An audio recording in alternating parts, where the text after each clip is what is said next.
Okay, we got two cases. He's going to plead to one and one's going to be dismissed. Oh, one, two is getting dismissed. That's correct, Your Honor.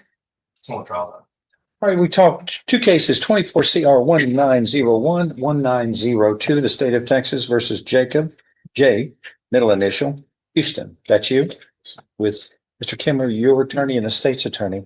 On 1901, does the defendant waive a formal reading of the indictment and arraignment here? So we proceed in separate. So waived, Your Honor. In summary, this indictment alleges that on or about August 17th, 2020, and continuing until on or about December 28th, 2020, in Jefferson County, Texas, you committed the state jail felony of theft.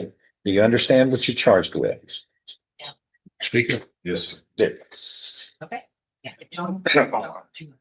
Just straight up. Perfect.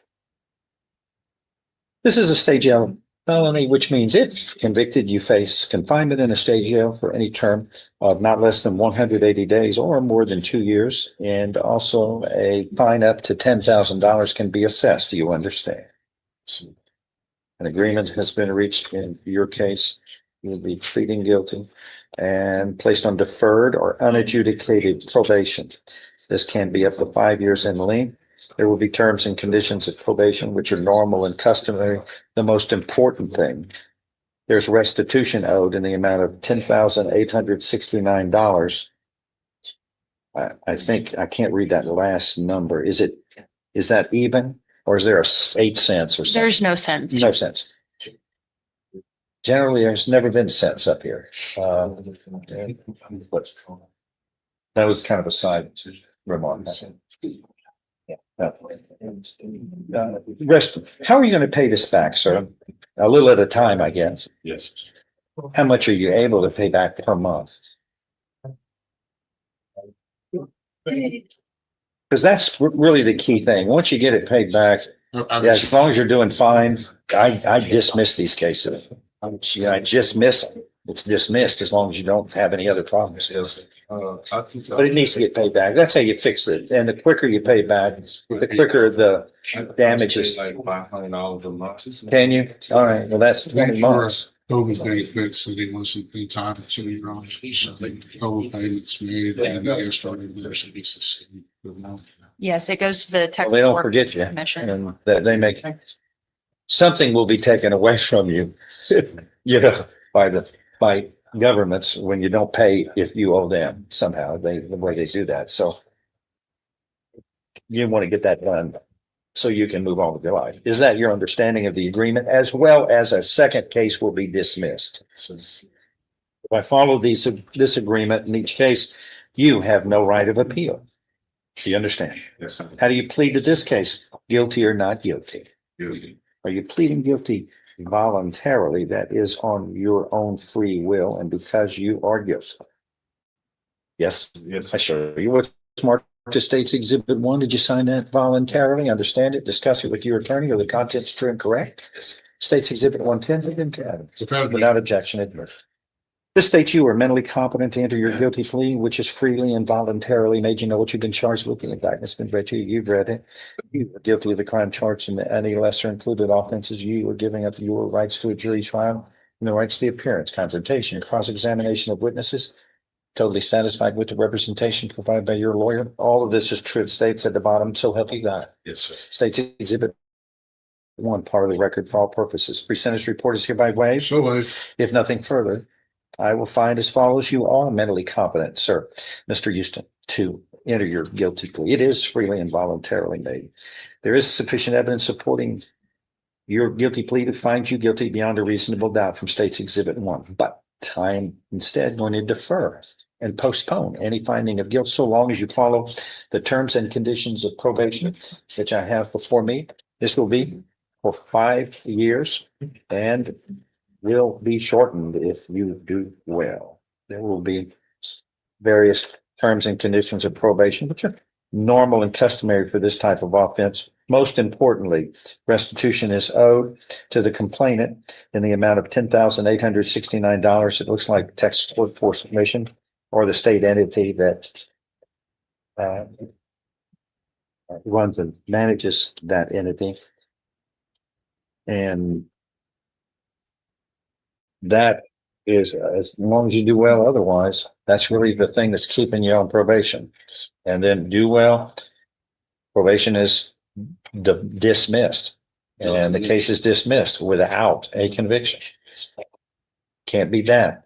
Judge, we'll add a theft prevention program as well. Yeah, that's normal and customary for everything, for that type of offense. But you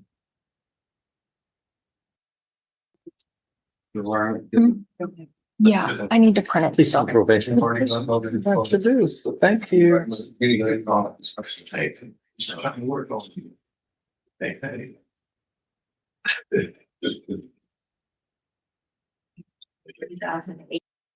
right, at the moment in Courtlandia, Texas is the place to be. So let's go back to Judge Boyd.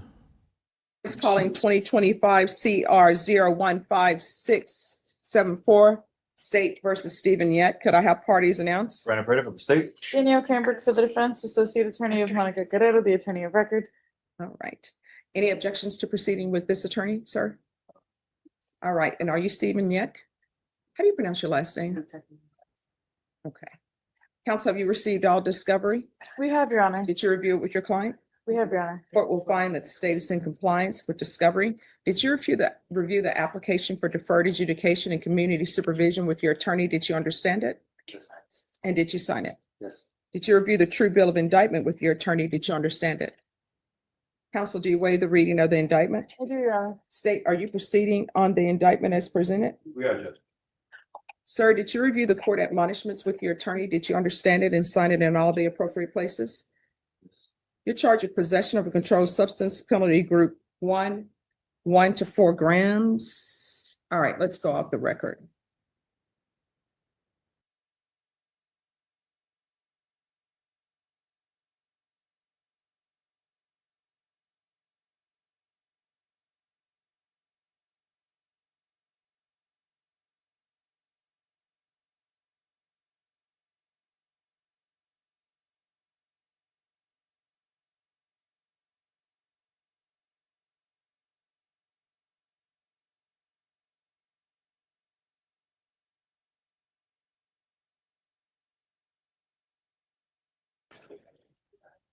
All right, anyone else ready?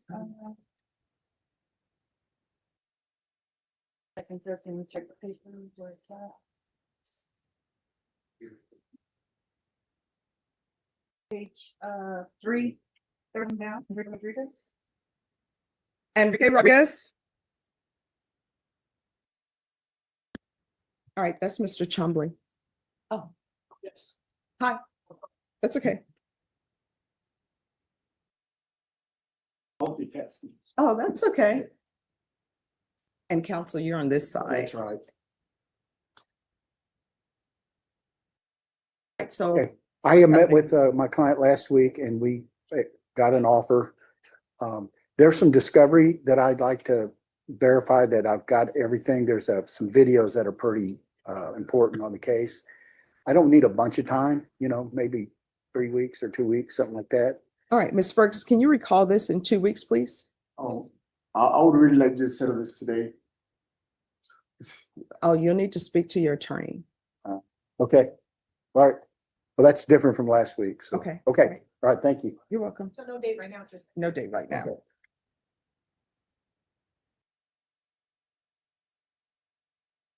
All right, who's next? 1 second, Judge, signing in.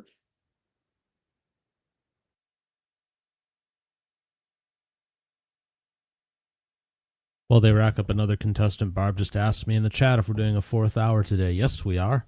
I've got a couple of stories to cover. One of them is super interesting. It talks about the role of AI in court proceedings shown on YouTube. So definitely topical to what we face in this community. So I want to go through that. Of course, you can join me in the 4th hour if you're a channel member. The link has been posted over in the Discord.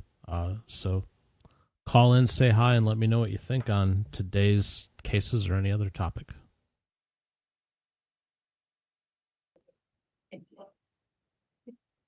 But it does look like she's going to take a minute to rack up the next contestant. So let's go back to Judge Stevens.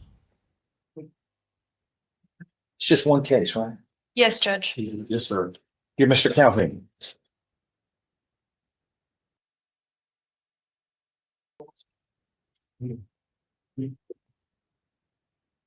Does the defendant waive a formal reading of this indictment and arraignment in 23 CR 159?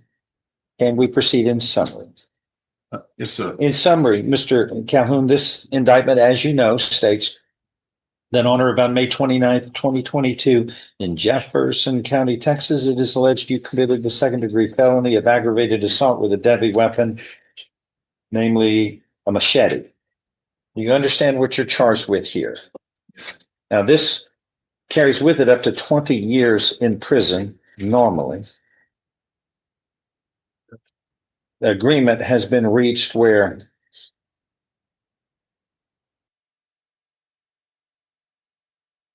you would be pleading guilty to the lesser included Class A misdemeanor of assault, which carries with it up to 1 year in the county jail and or a fine up to $4,000.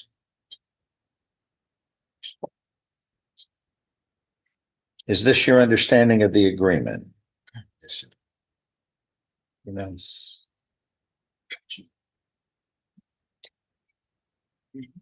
Judge, you have to press the button to erase. yeah.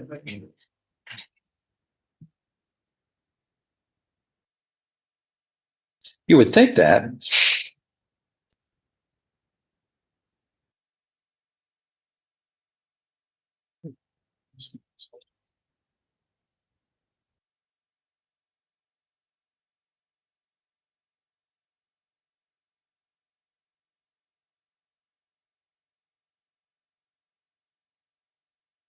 Agreement has further been reached where you would be sentenced.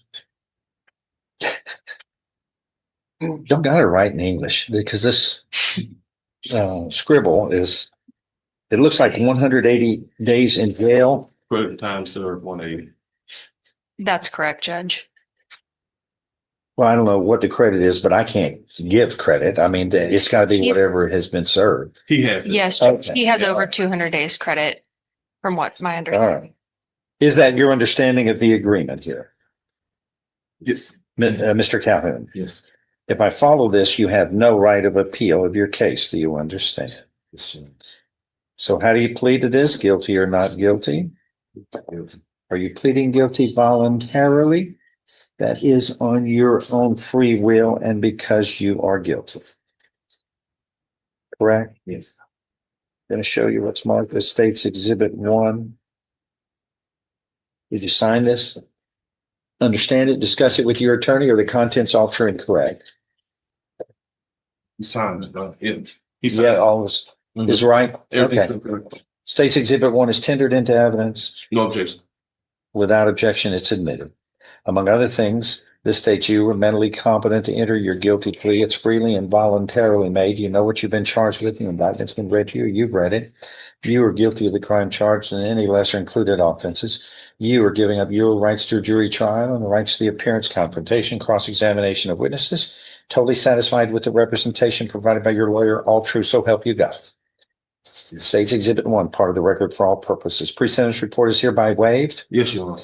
I'm going to follow this agreement, if nothing further, and I'm going to find that you you have entered into an agreement with the state where the state will be disposing of this case by way of a Class A misdemeanor, a lesser included Class A misdemeanor to this second-degree felony of aggravated assault.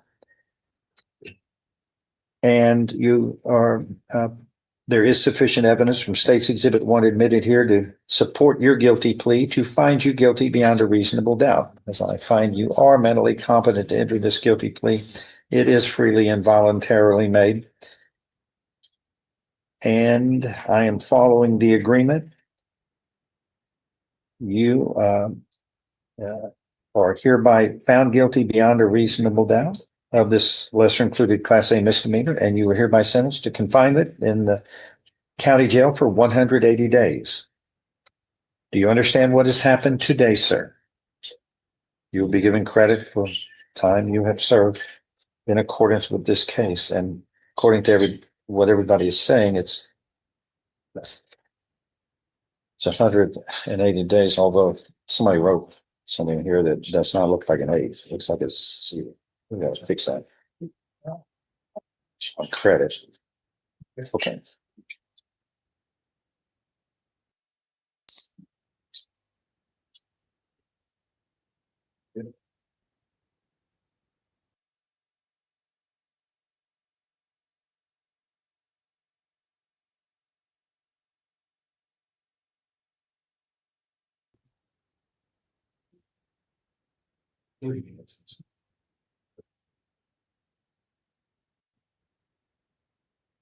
All ways to make a device. This is the most awkward design. They didn't ask me, Judge. There it is, sir. That's brilliant. But that's progress. All right, anything else? You're making it. I think I that's think that is done. Thank you, Judge. Now, That was on the I'm not sure what happens on this. Does he get taken into custody and They verify. then they verify it and then he's released? I think that has to be done that way. I just don't think we give, yeah, you're going to take care of it. All right. You may have to be checked in and then they verify everything and then you get released. But it's a formality. You go. You'll be out today. You'll be out. All right. People against. Jetto Sylvester Bagnon, 25F245279. Okay, counsel. Wow. Come on up here. Your appearance? Again, good morning, ladies. So B67842, Sylvester Jeton. Ms. O'Brish, your name again? Kim Hao, please, Your Honor. You're still under oath. Yes, Your Honor. Sir, tell me your name. All right. He's going to plead to impeding traffic, correct? They're going to dismiss the dry well suspend. Is that right? Have you told him that? Okay. All right. To the charge of impeding traffic, do you plead responsible or not responsible? Yes, responsible. All right, tell him to slow down, will you please? Tell him I said to slow down. He's got some traffic record on here. All right, you got to slow down, sir. I'll accept the plea to impeding. 180 is your total. Okay. And the suspend is dismissed. Have a good day. Can he pay that today? Yeah, we will have 2 weeks. Pardon? We will have 2 weeks to hear. Yeah.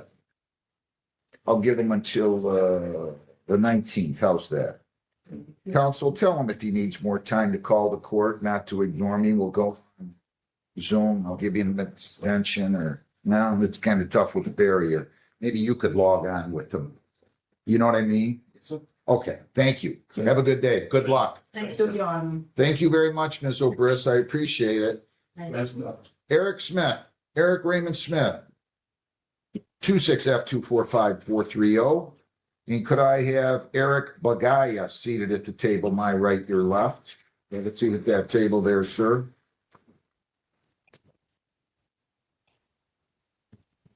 Come on up to the podium, Mr. Smith. Your name? Eric Smith. All right, good. You're charged with driving on a suspended. You have the right to an attorney. If you want one, I will give you one. Do you want to? That's the driving. I'm sorry? That's the driving. Take care of that. All right, I'll go ahead and arraign you and send you to the prosecutor. It is alleged that you did on January 7 of 26 operate a motor vehicle in Flat Rock, they think with a suspended or revoked license that is a misdemeanor punishable by up to 500 fines, 93 days jail, costs are all those 2 points. Do you understand that? Yeah. You are presumed innocent. You have the right to a trial by court or jury. You have the right to question their witnesses, to bring in your own, to use the subpoena powers of the court, to bring in those witnesses, to testify or remain silent. If you plead guilty, You're giving up all those rights. We're not going to have a trial. You're waiving the presumption of innocence. You're waiving the requirement that they prove you guilty beyond a reasonable doubt. Do you understand that? Yes. All right, I'll enter a not guilty plea. I'll give you a personal bond. You don't have to post any money, $500. You cannot leave the state without consent. You cannot violate a law. You must appear in court as directed. You're going to go talk to the prosecutor and see what you can work out. And either way, you're coming back in front of me, okay? Today, right? Correct. Okay. All right? Yes. Go right out in the hall and the prosecutor will call you. Eric Tarenti Bergaya Jr., 26F262289. Mr. Bagaya, come on up here. Tell me your name, please. Eric, go. Okay, counsel, your appearance. Good morning, Judge. Good to see you 2 days in a row. Patrick Nineheist, P76343, on behalf of Mr. Begoya, who's present in court, and I'm on Zoom, so thank you, Judge, for allowing me to be on Zoom. We're just adjourning this, right? Yes, Judge, what we wanted to address, I wanted to get a discovery order, which the prosecutor said was filled out, and you wanted us to come back so we could discuss modifying his bond to allow him to have non-assaultive contact with the victim. I don't know. Their child in common.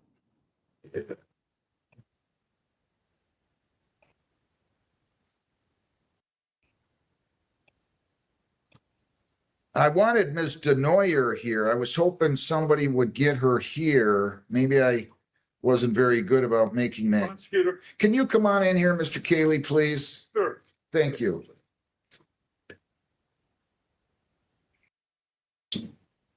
So I've signed your discovery order. They will send that. They will email that to you. Do you have Thank an you very email much. address you can give me real quick? Yeah, P, as in Patrick, then my last name, NYENHUIS @gmail.com. Mr. Keeley, your name? Roger Kelly, I've got a big situation. So I set this quick because this was a victim. They had minor children. I don't know if you ever had a chance or anybody over there had a chance to speak to the victim.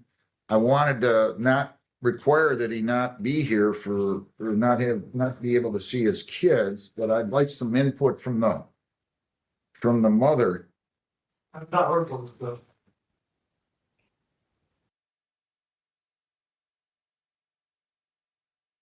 You don't have Denson or Jarmo there in the room with you, do you? No. No.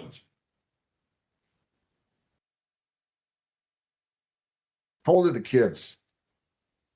3 and 1, sir. Go ahead. You want to say something, Mr. Knight? I'm concerned about this. I'd like to at least get some input. I mean, I read the complaint. Yeah, it was a pretty brief comment. Yeah, so here, He actually ended up, he was the one who called the police, Judge. do you have any objection to me ordering that there's not to be any contact except to effectuate visitation? No problem. So I'm gonna go ahead and allow that, Mr. Nienhouse. We don't have to get too crazy here, but I want to be clear. Would you please call the police department and tell them I added that condition Sure. so that they can convey it to the victim? Try to wait till tomorrow at least, if you would, please. Yes. Your conversations with her are going to be limited to talking about when and where you can pick up the kids. You understand? Judge also would ask no assaultive or abusive. Right, and that's gonna be added too, but I want to be clear about that. I don't want you talking about this case. You're not to talk about finances. You're not to talk about anything other than when you're gonna pick up the kids, or she's gonna drop them off, and when you're gonna drop them off, or she's gonna pick them up, okay? I'll give you another court date, and I'm just asking that you wait until tomorrow to give her a call so that they can notify her. What do you have for me, Heather? We could do February 19th at 10:15. Good with you? Judge, that should work for me. Thank you very much. February 19th at 10:15 will be your court date. So you go down the hall, get your court date. And that's it. Okay? Understand everything? All right. Good luck to you. Thank you. Thank you, Judge. Thank you very much, Thanks a lot. Judge. People against. Good morning once again, everybody. TCF Live on a weird Monday. Happy to have you all here, though. Welcome again. You choose to spend your mornings with me, and that means a lot, and I want you all to know that, especially in a world that's just really kind of odd these days, as we covered in the pre-show. Again, not a whole ton of significance going on in Courtlandia at the moment. However, Judge Tony Flores in Lansing, Michigan has started his day, so let's peek in there, see what's going on. Good morning, Your Honor. Joseph Yang on behalf of Mr. Zimrai Redmond, who is present and to my right. And sir, you are Zimrai Arthur Alexander Redmond. All right, thank you. Is that a yes? You got it right the second time. Okay.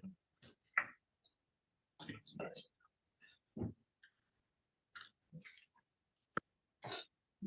Make sure that we're on the right date. Second one, 9th day, 2026. Yeah, it's that 9 looks like a 0. All right. All right. How are we proceeding, Miss Fortunico? Your Honor, an offer has been extended to plead to an amended count 1 of assault and battery with an agreement, a sentencing agreement to no upfront jail. The PAT code for the A and B is 750.81.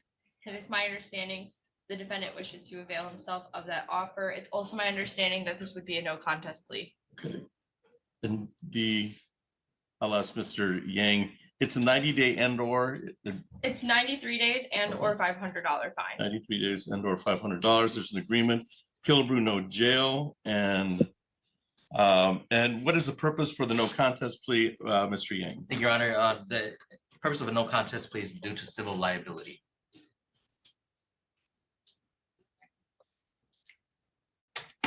Just for the record, what Mr. Tunigill stated is correct as far as the offer and the sentence agreement. All right, so it's an amended count 1, no contest, the amended count 1 of assault and battery, A and B, be a 93-day and/or $500. There's an agreement between the attorneys of no jail time, and the reason for the no contest is potential civil liability. And I have the incident report that we'll be using for the factual basis for the no contest plea. Report, it's 25-05437. Is that correct, Ms. Fortunigill? Yes, Your Honor. Mr. Yang? Yes, Your Honor. All right. All right. And that's your understanding, Mr. Redmond? Is that a yes? Okay, thank you. This is the time set for a jury trial today. I'm going to walk you through some rights you have in this misdemeanor case. All right, sir? Your Honor, may I approach briefly? You may. Thank you, Mr. Yang. Sir, this advice of rights form indicates that you signed this. Is that correct? You signed the bottom of this? Okay. This goes through 12 of your rights concerning this. I will go through just the major ones. All right. You understand if your no contest plea is accepted, you're going to give up the following rights that you've indicated on this page, on this 2-page advice of rights. You're going to giving up the right to be tried by a jury, the right to be presumed innocent until proven guilty, to right to have witnesses appear in your defense, to remain silent, and to choose, and you can choose to testify if you wish. You understand you're giving up those rights. Okay. If your no contest plea is accepted, you'll give up the claim to plea as a result of any promises other than what we've stated on the record or threats it was not your choice to plead guilty. You'd also be giving up the right to appeal anything from trial. Since you'll be having a trial today, you'll be pleading no contest to the misdemeanor charge. Is it your wish today to waive your jury trial rights and plead guilty to no contest to the misdemeanor charge? Okay, thank you. I'm gonna have you. I don't have to swear you in because I'm taking the no contest plea. So for potential for civil liability, I indicated that the incident report is 25-05437. Mr. Yang was nice enough to highlight the various factions concerning the misdemeanor plea. This all occurred on, it's my understanding that this occurred on October 9th, 2025 at South Martin Luther King Boulevard, West Barnes Avenue in the city of Lansing, Ingham County. So that's the stated date and time. And it would appear that At that time, Larissa Ann Ralston School stated she was in the passenger seat. Mr. Redmond was driving. She's identified the defendant. There was a verbal argument.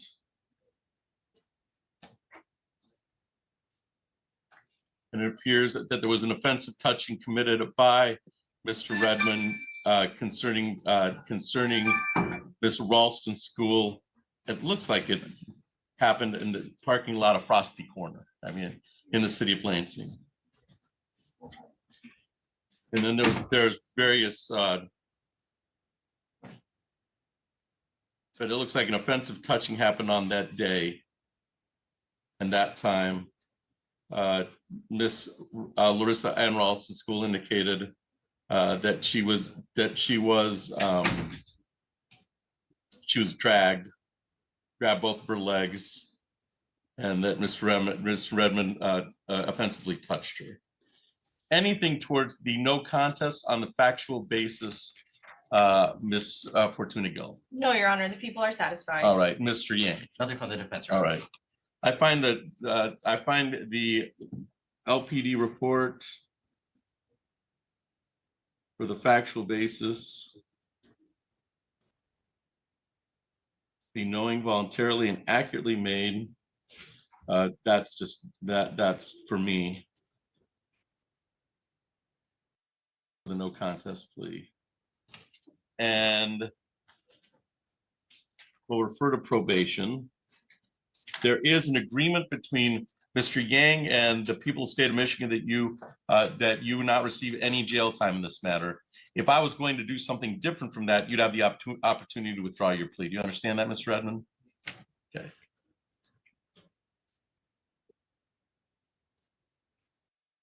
All right. So you should go one, probation's 1 floor down, all right? And we're going to refer to probation. They can do a report for me, so we'll see what options are available to us. The probation department will either see you today or set up an appointment to see you. And then our sentencing will be sentencing date of about 8. We're doing sentencings at about what? I think it's usually 6 weeks. It's about 6 weeks. Yeah. Because they're gonna have to, yeah, and for drunk driving, the assessment might longer, but 6 weeks I think is what probation's asking for.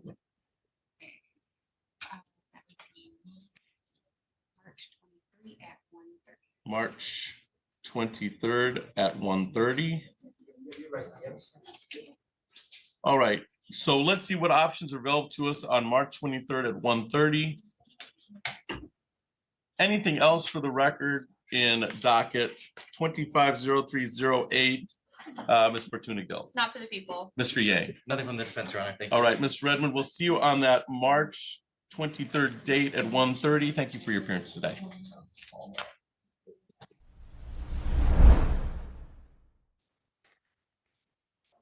Good morning. Are you Elizabeth May Conway? Yeah. And we've met. I'm Judge Middleton. You're here. I kind of lost track of you. You got evicted from your house and I didn't know where you were. Yeah. But you got a ticket for being a disorderly person in Three Rivers on January the 9th. Let's take a look at that ticket. It just says trespass on it. Let's see what it shows here.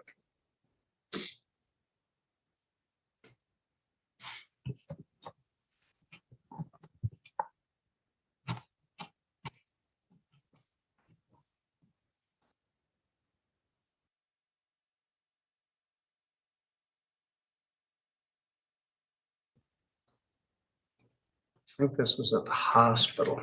Yeah.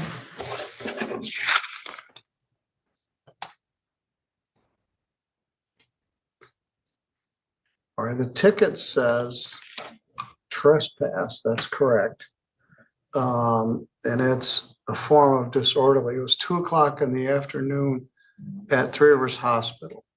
Conway was previously served trespass notice to location, issued citation for trespass. How do you plead to that charge? Oh, not guilty.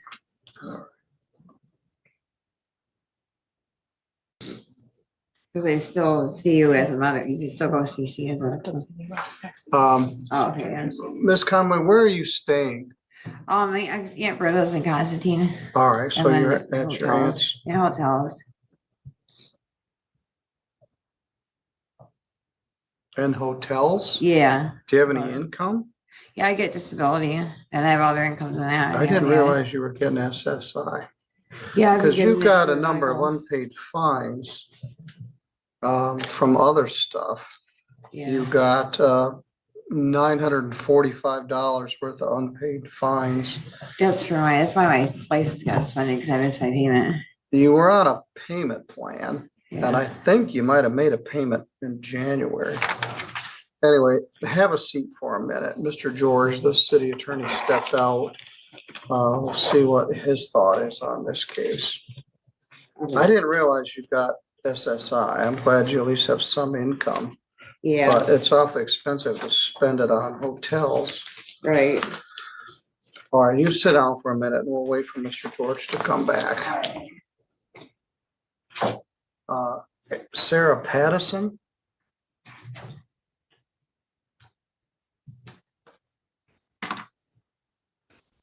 Just a minute.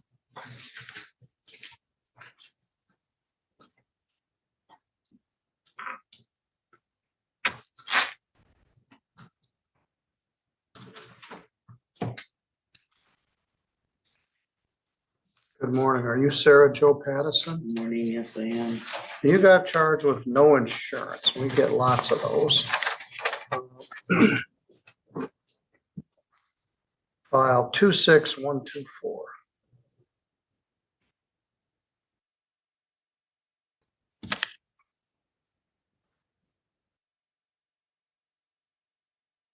No insurance is a misdemeanor. It's punishable by up to a year in jail, a fine of up to $500, not less than $200.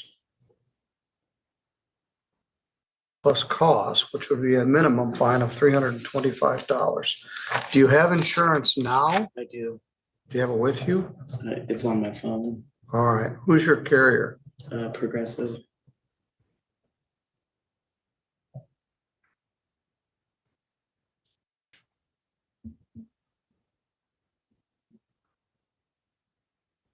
Very good. Do you still live on Erie Street? Correct. Yeah.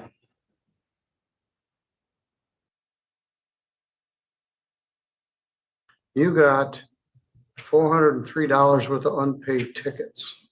You got a real old seatbelt ticket from 2007, which is $78. Surprised your license isn't suspended. Then you got allowing another to violate the motor vehicle code that you haven't paid from 2024. You owe $325.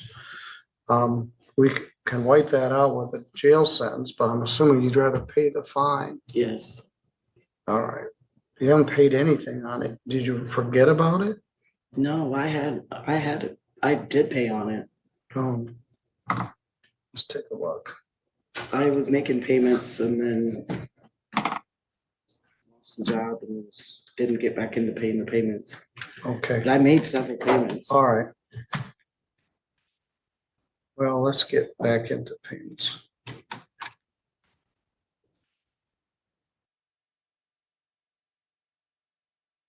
Yeah, you made a payment. You have that real old unpaid ticket. What's this? Got a domestic violence case.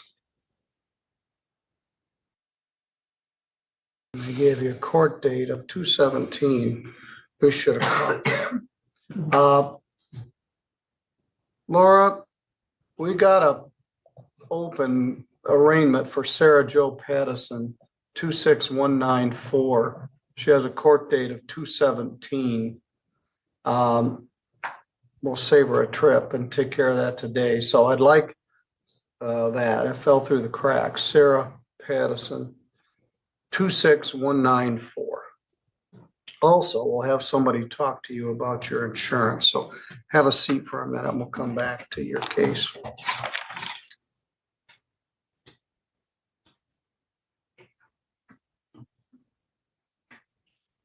I didn't do a very good job of checking these files.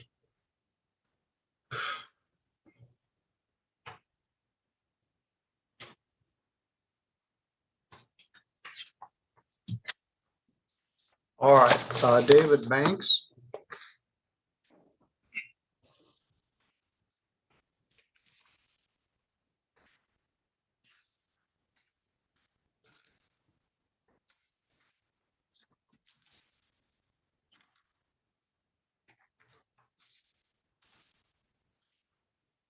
Good morning, sir. Morning.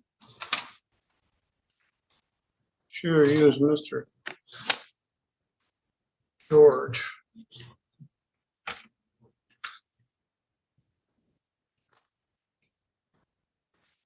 This is another ordinance case.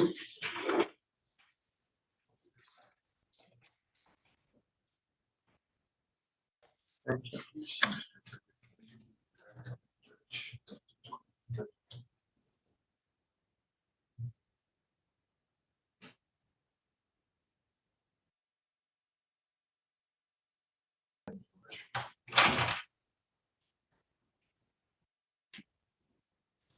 Good morning, sir. You David Banks? Yes, sir. We've met, but I need to identify you for the record. You got charged with retail fraud 3rd degree. It's alleged that in November 11th of 24 and February 1st, that you did a retail fraud at Dollar General. I'll read it the way it's written. It sounds like an underscan, although while the store is open to the public, transfer, removes, replaces, conceals, or otherwise misrepresents price at which property is for sale. Did alter the price of merchandise which was offered for sale for less than $200. This was authorized by Mr. George. Is it just one count, Your Honor? Well, I'm trying to figure it out. It was reported at Dollar General, tore off a label from a Mike and Ike package, which is some cheap candy. 10 separate packages of Mike and Ike being scanned in place of other merchandise between 1/11 and 2/11/24. Dollar General employees documented the item stolen by reviewing video surveillance. Totally, the amount of merchandise stolen was $555. The video surveillance shows Banks holding a barcode in one hand at the self-checkout, scanning it in place of other items. 2 incidents, one on February 11th and one on January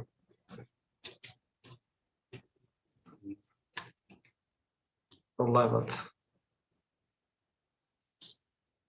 So they issue this warrant, and then you don't get served on the warrant for a year. They entered the warrant in July of 2024, and they didn't serve it on you till January of 26. The whole time, did you live on 5th Street? Yes, sir.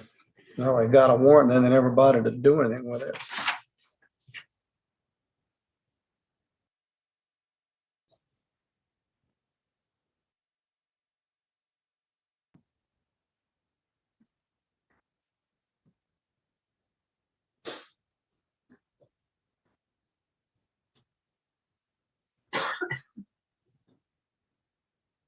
This is a little complicated.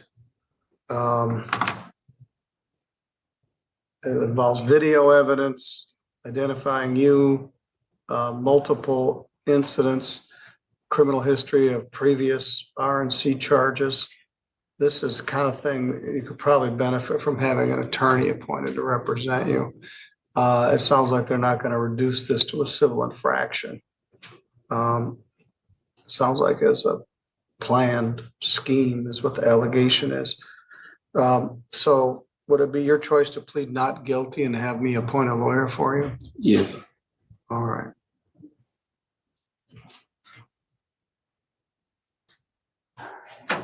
Plead not guilty. I don't know why it took them a year and a half to serve this warrant. They go to all the effort to get it. You're living at the same house. They never bothered to serve a warrant. How'd you get arrested when you got arrested in January? Well, my car was sitting on the street and police just ran the plate. And since the car's in my name, the warrant popped up. I think you've been in here between then and now. Yes, I have. You've been in here with some other people, bringing them to court or moral support. You've been in here while there was an open warrant and nobody even knew about it. I would have arraigned you on it if I'd known about it. But yeah, you've been in here between. Anyway, Mr. George, this is David Banks. It doesn't look like the type of case you would reduce to a civil infraction. It's not, just because of the amount. It's complicated, so I got an attorney for him and set an attorney pretrial.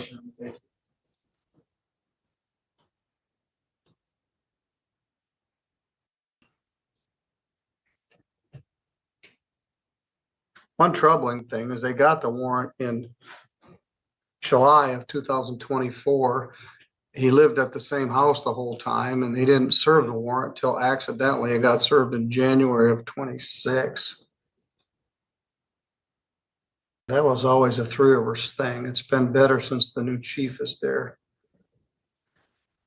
All right, plead not guilty, appoint an attorney. Set attorney pretrial for March 6th. Another going to be a busy day. I just better assume on the first Friday of each month, I'm not going to get any lunch. All right, Mr. Banks, we'll get an attorney to help you with. The good news is there isn't a warrant out hanging over your head. The bad news is there's an allegation of a calculated scheme to steal stuff. Maybe if you hadn't used Mike and Ike's every time. I didn't know anybody even ate those anymore. All right, you go with a court officer, we'll get a lawyer, and I will see you on March 6th. It's your obligation to call a lawyer, make an appointment to discuss it with them prior to that date. All right, you go with an officer. Mr. George, Elizabeth Conway is here. She pled not guilty to that trespass charge at the hospital. I didn't know what you come up to the podium, if you had any idea on what to do with it.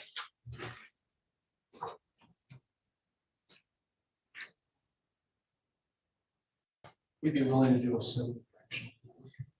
All right.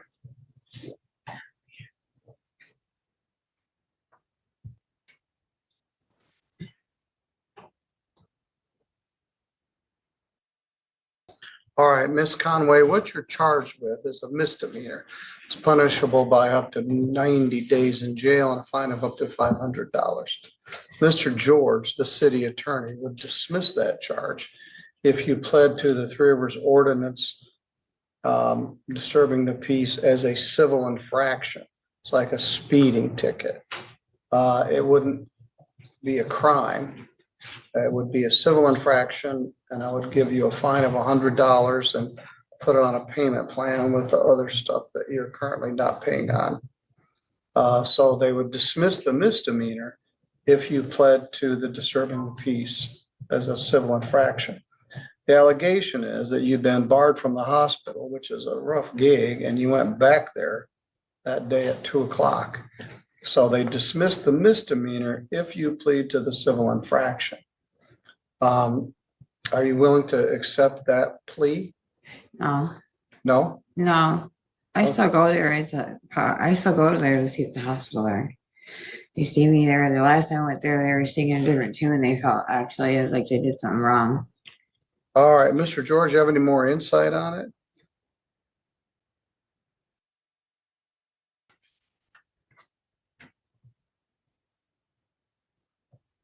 This was from January 9th of this year. Yes. The hospital should have previously served the trespass notice by Sergeant Fuller in September of 2025. And that And you're saying you still go to the hospital since this? Yeah, they see me there.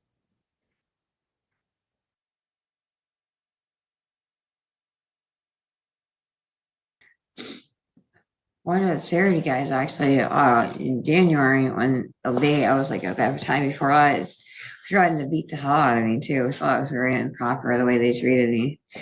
All right, well, why are you going to the hospital now? Because I had physical assaults, So you're going there for medical treatment? medical for a seizure medicine, and or have a seizure, or I was physically assaulted, like I was in a neck brace and then stuff like that. So have you been there since January 9th? Yeah, When was the last time she was there? a week ago.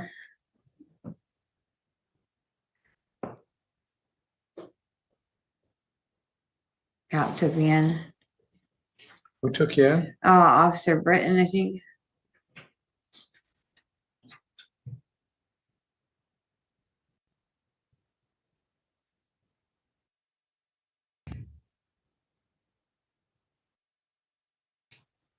All right. Well, I'm just gonna set this for a bench trial.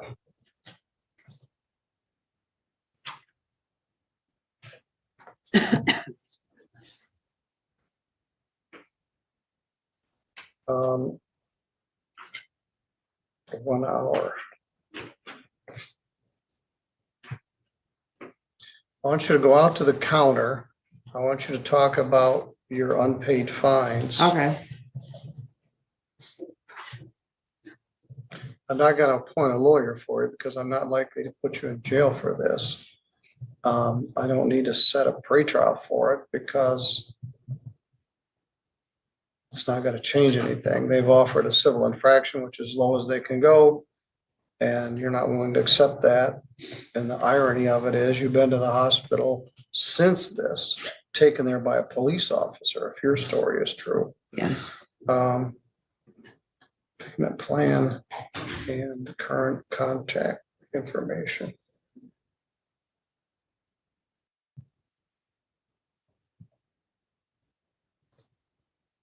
All right.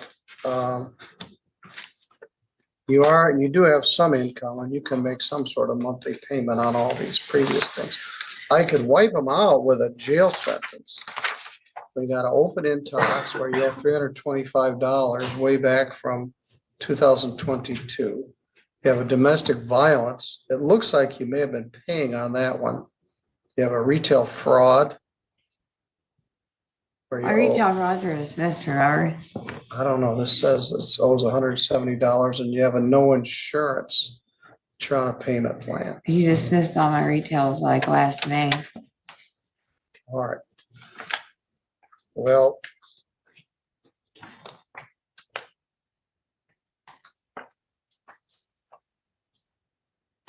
the court officer will take you out to the counter and we'll address those matters.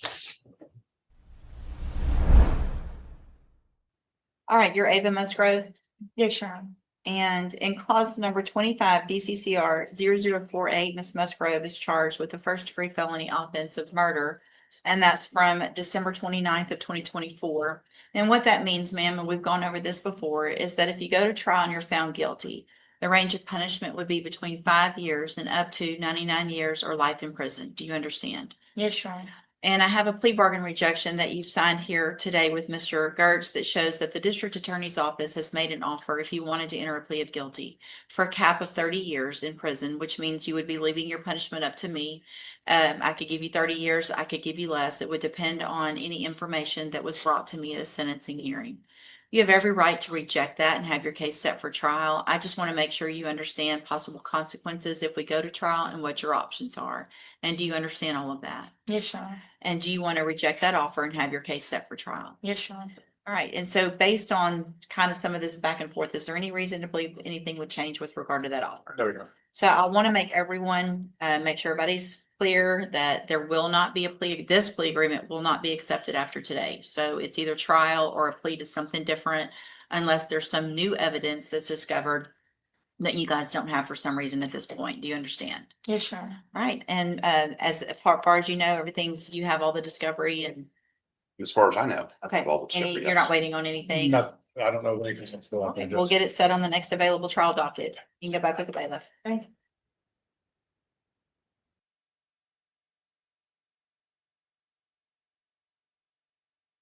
Mr. Rojas, you have Marco Gomez. So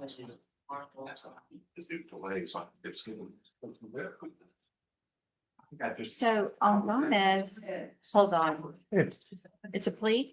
Oh, It was going to be, but then the victim called last minute and changed it. Decided she didn't want that. So okay, so I can delete You can that delete the paperwork. registration. I didn't get the rest of it. I just got the registration. yeah, you can do.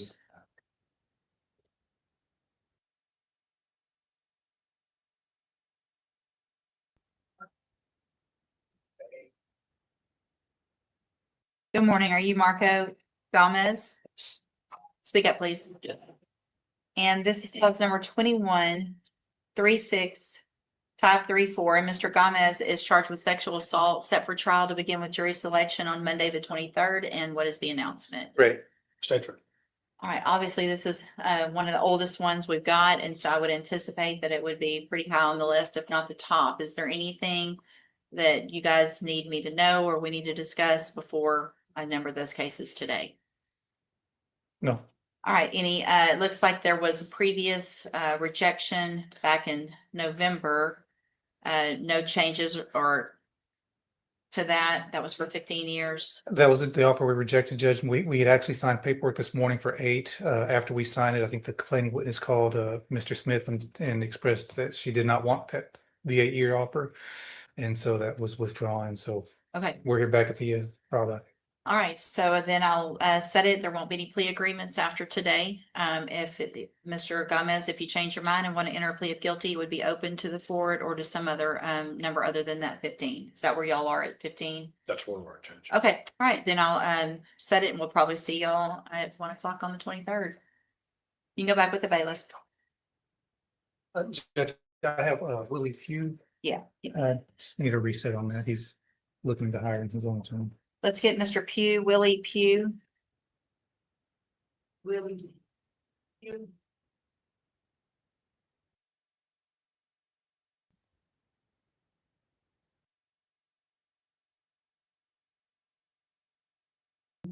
Well.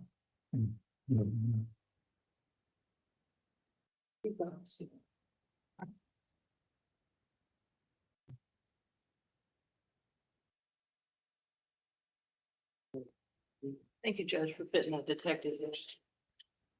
Yeah, no problem. All right, are you Willie Pugh? Yes, ma'am. And this is 25 DCCR 1835. Mr. Pugh's charged with unlawful possession of a firearm by felon. Mr. Pugh, Mr. Rojas has let me know that you or your family are trying to hire a lawyer. Is that correct? Yes. So are you asking me to reset your case a little bit to let y'all do that? Yes. So what I'm going to do is about a 30-day reset, which is a normal reset. If y'all get someone hired, they'll do the paperwork to substitute in. If for some reason you're unable to hire someone, Mr. Rojas is still your attorney, will remain on your case. And when we come back at that 30 days, if you haven't been able to get one, then we'll need to move forward with Mr. Rojas, okay? Yes, All right, you can go back with the bailiff. Thank you, Mr. Rojas. Thank you. You've got Brian Trejo. We've already taken care We of already it. did that. Unless you want to reconsider. Nope, I'm good. Thanks. Forgot.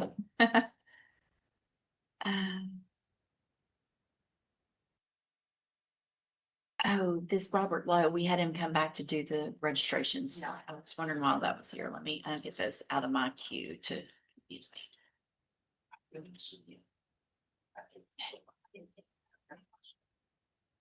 I don't think so. We just needed him here, I think. Who was his attorney?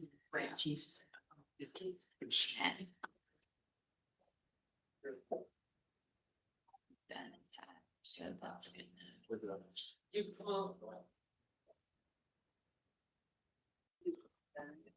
Let's see, Mr. Salinas on Carlos Rodriguez. Hold that 1 second, let me ask this French.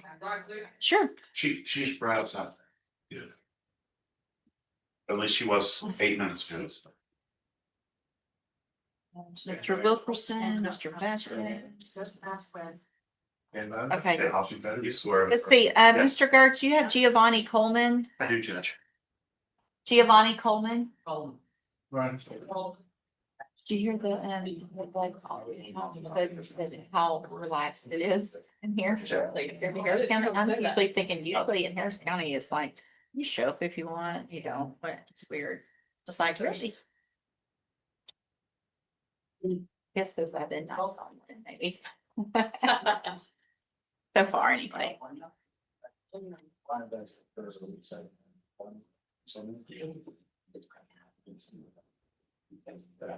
Good morning, you're Giovanni Coleman, and this is 25 DCCR 0479. Mr. Coleman's charged with murder. Mr. Garst, what is the announcement? Judge, we're going to ask for one additional resetting.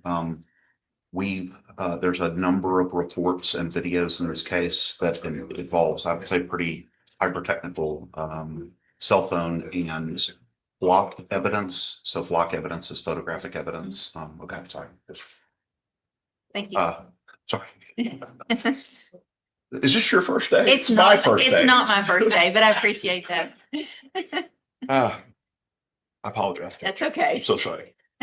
Either way, that a lot of the mapping and location and work that was done here just needs some additional review, in my opinion. And then we were able to find very recently a ballistics report that was not labeled ballistics report. It was labeled like F-25 and didn't have any content. And so anyway. So I'm gonna do one more. It looks like you have been on since May 2nd, so it's getting time for an announcement. I'll do another reset, but we need to see if we could get an announcement at that next court day. Okay. Good. Thank you, Judge. Stay in touch. He'll stay in touch with you. She'll tell me. You've got me thrown off Yeah. now. Ronald. Wait till this next case. Ronald Spites. I need a couple minutes on that, Judge. Okay. I'm going to be asking for more time on that. So if you want to call him out. I can get it done if that's what you. I can do that. I just need to talk to him too. So Spites. We can ask him to keep them for a second after. It's me.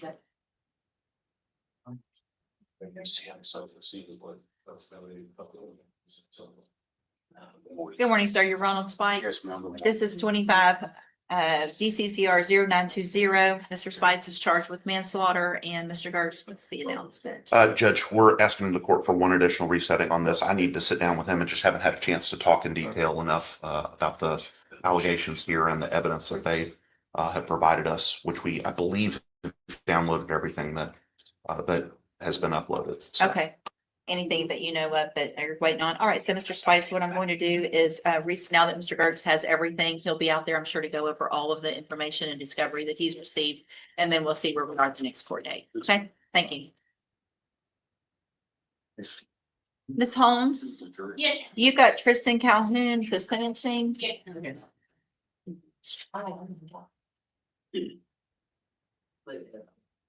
And thank you for taking care of Mr. Lowe. Yes, ma'am.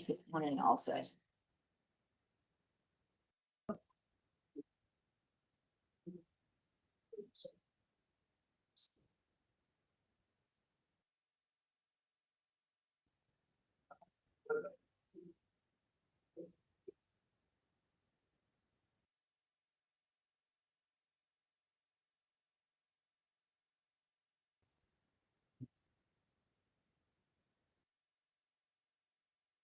Good morning, sir. You're Tristan Calhoun. Yes.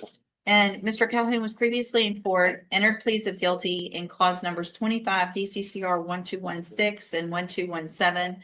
I've received the pre-sentence report as well as it looks like 2 memos from probation that were follow-ups to that report. Have you all had an opportunity to review all of that? Yes, Your Honor. I have, Judge. Are there any additions or corrections to that pre-sentence report? The only correction we had was under the substance abuse history. I believe they their alcohol date of first usage, it should have been 18, 19 years old, not 8 or 9 years old. Oh, okay. Yes, ma'am. But that was the only correction. Okay. Thank you. Anything? Judge, I would just like the record to reflect that my office made multiple attempts via a regular victim contact letter with both of the complainants in these cases in order to try to obtain a restitution amount via that letter, via a restitution request form. I then was able to work with Ms. Roach, who did some investigation on it. And we got an investigator to different numbers for those young ladies. They were able to reach out to them and have them call to the probation department. As of this time, unless it's somewhere in the paper sphere, I don't have a restitution amount from them. I understand their concerns that they voiced, but I believe that the offer was appropriate based upon his lack of criminal history and the severity with which the court can punish him on any type of revocation. I don't know how Your Honor would feel about ISF based on his age, but I would suggest maybe at least considering the positive track of ISF.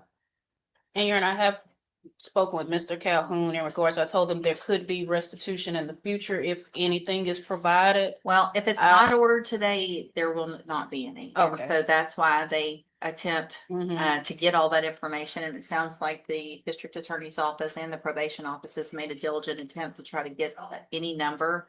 And so there's no coming back later for restitution. So we'll just have to go forward without that. So Mr. Calhoun, I'm going to find in each of your cases that you entered your pleas of guilty freely and voluntarily. And in cause number 25, DCCR 1216, find sufficient evidence to find you guilty. However, I'm going to follow the agreement that you made with the district attorney's office and defer all proceedings and place you on probation for 7 years. You're ordered to pay a $500 fine and to follow all of the rules and conditions of probation. And I'll go over some of those in just a few minutes. And then in cause number 25, DCCR 1217, also find sufficient evidence to find you guilty. However, I'm going to follow that agreement and defer all proceedings and place you on probation for 7 years. You'll be ordered to pay a $500 fine in that case as well and to follow all of the rules and conditions of probation. I am going to order that you enter and successfully complete the JCDI program. It's an outpatient treatment program. That's what was recommended after that substance abuse assessment was done. I'm not going to order any further upfront or ISF. I think you're 28 or 29. 28. Okay. This seems very, very out of character for you. And this was a terrible day, and what you did was terrible and affects at least one of these ladies has some significant issues and probably will forever based on this. But I mean, you have no criminal history, and so we're going to get you the help you need, and hopefully you can be successful on probation and not have any issues. So what that means is you don't have felony convictions on your record right now. And if you successfully complete these probations at the end, the case will be dismissed, both of them. You'll never have a felony conviction. So it's a great opportunity that you're getting today. Yes. The other side of that, and part of what Ms. Molfino was stating, is that if you violate any condition of your probation, you can be brought back into court, and then I could find you guilty of both of the offenses and sentence you to prison for between 2 years and up to 20 years in prison. Do you understand? Yes, ma'am. So I'm handing you in each of your cases the trial court certifications that shows these were agreements that I followed, and so you have waived your right to appeal. Probation will talk to you before you leave the courtroom today. It's very important that the first thing you do when you are released is go to the probation office and make sure to get everything started and lined up with them. Yes, ma'am. All right. Yes, ma'am. Sorry, just if I may, so the record reflects, and in the instance that anybody is observing, of course, I would not hesitate at all to put those victims in contact with victims assistance for on victims compensation. Yeah. Based on these pleas, I think that would be an avenue that we can travel down, and that I don't want this to obstruct that, but I understand the restitution amount. I did not have support today. Sure, and there are definitely some avenues if they get in touch with the district attorney's office that might could help them with some of that. Okay, thank you, Ms. Molfino. You can go back with the bailiff. Thank you. Yes, Thank you. all right, careful. Okay, let's change it up a little bit. Let's go back to Michigan, but let's see what's going on with Judge Mertz. All right, Mr. Ackerman, are you able to hear me okay? Yes, I can. Okay. And looks like we have everybody else connected. So we'll go on the record in People versus Travis Ackerman. This is file number 245312. The record should reflect that Mr. Ackerman is appearing today by video from Crawford County Jail. And we have Mr. Thompson here appearing on behalf of Mr. Ackerman for purposes of arraignment today by Zoom. We also have Mr. McFell present by Zoom, the probation agent. Mr. Ackerman, you're before the court today for arraignment on two alleged probation violations. Do you understand why you're before the court today? I believe so, yes. Okay. I Mr. Thompson? talked to Jason Thompson earlier today, so. Okay, good. All right. Mr. Thompson, did you have an adequate opportunity to speak to Mr. Ackerman? I did. Okay. Were you able to go over Mr. Ackerman's rights with regard to the alleged violations and maximum penalties and so forth? Yes. Judge, I do want to make just for the record, that this, when it was filed, it was a technical, but based upon beyond 60 days, and that would make this now a non-technical for failing to report. Okay. All right. So Mr. Ackerman, what that means is that if you are found guilty of the alleged violation in this case, because it's a non-technical violation, it could subject you to the maximum possible penalty on your underlying charge, which is possession of methamphetamine. That's 10 years. Do you understand that? Yeah. Okay. Mr. Thompson, were you able to discuss how Mr. Ackerman wanted to plead today? Yes, Your Honor. I think Mr. Ackerman disputes the original charge. However, I believe he would admit that he did not attend the hearing on the 10th and that he has not reported since October. Okay, so do we want to enter a plea today? As to the new allegations, yes, I believe he was. Judge, if he pled to the count one on the new allegation of failing to report on 10/1/2025, which is a non-technical violation, I would just dismiss the original charges along with the failing.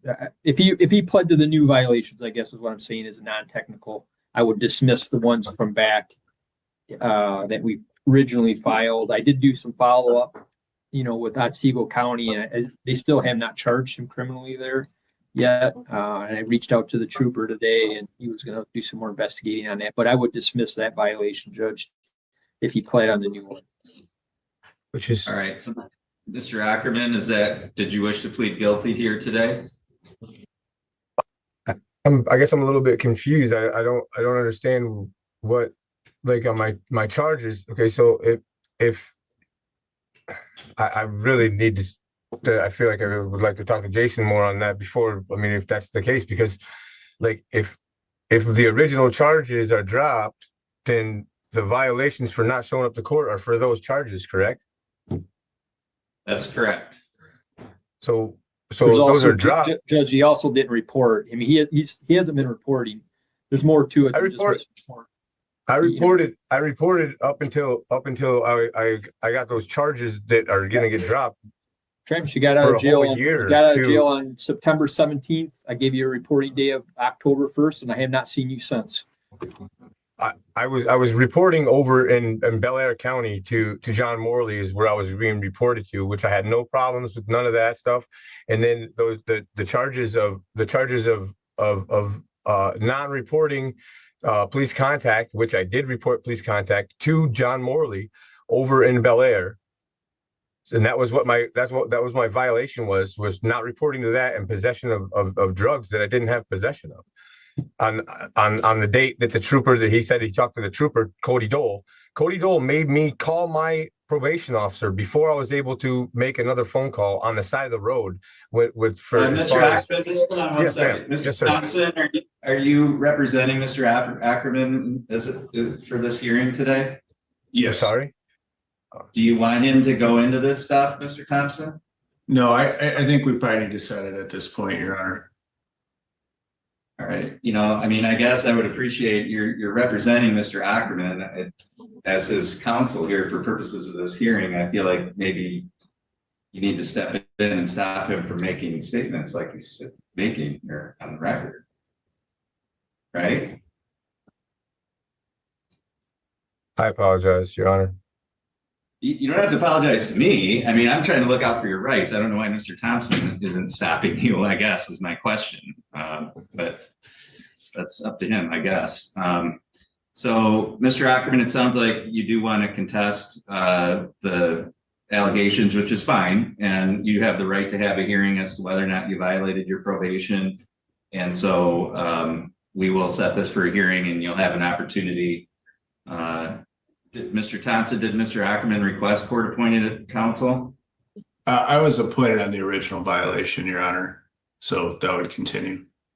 Okay, so Mr. Ackerman, you'll have a chance to go through that with Mr. Thompson prior to the next hearing, and then we'll see where we go from there. So the court will set that for a hearing.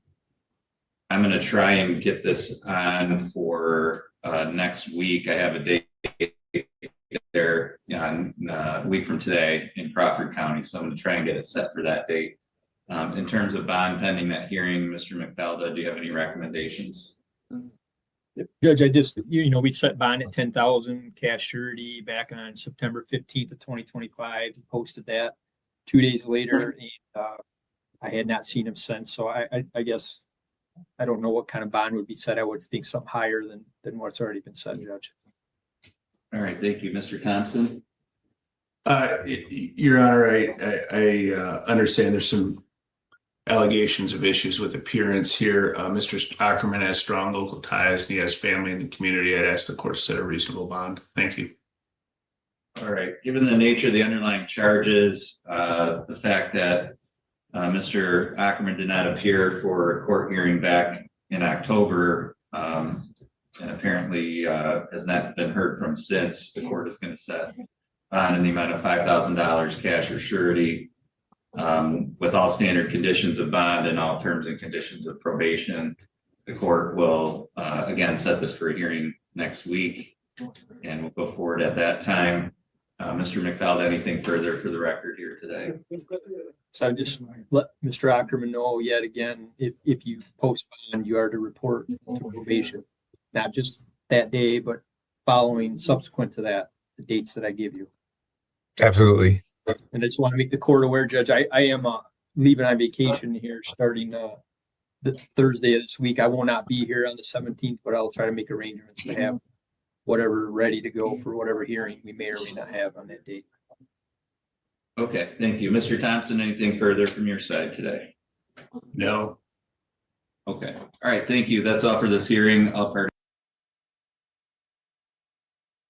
Well, that was interesting just to listen to the judge get on the defense attorney for not doing his job. Let's go back to Judge West. You're James Gwatney? Yes, ma'am. And Ms. Holmes, will your client waive the formal reading of the indictment? Yes, Your Honor.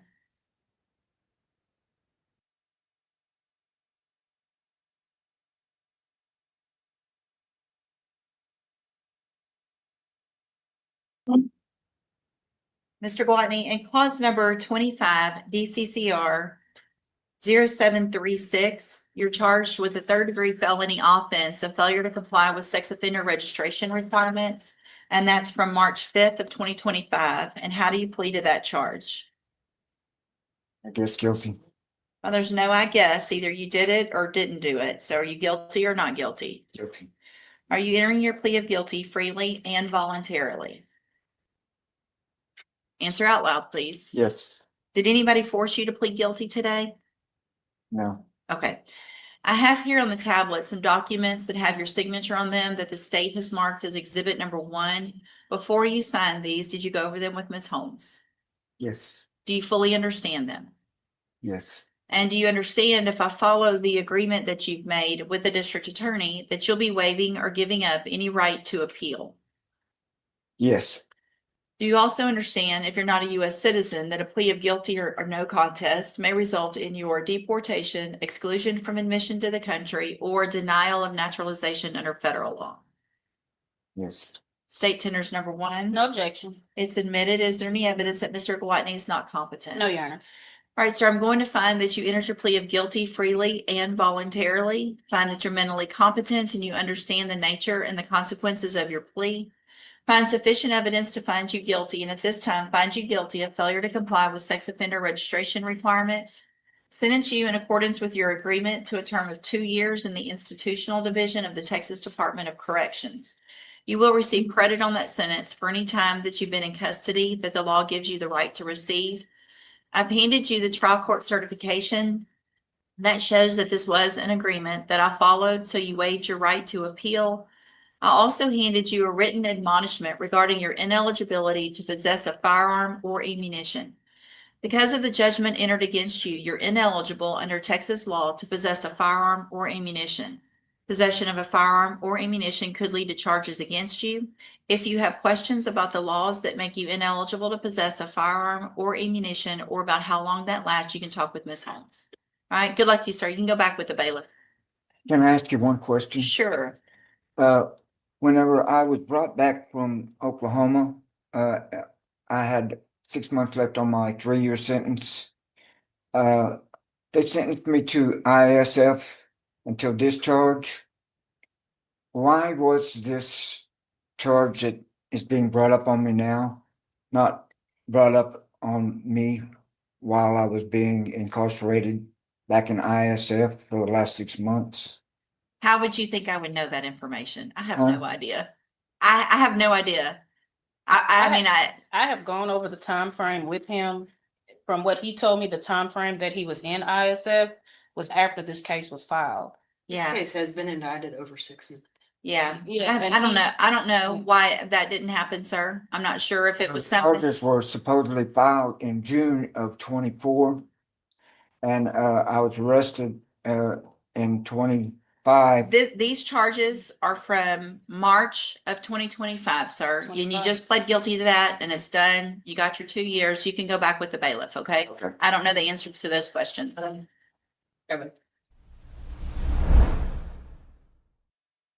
All right, Leslie Bolsajor versus Cynthia Hernandez, 2504922.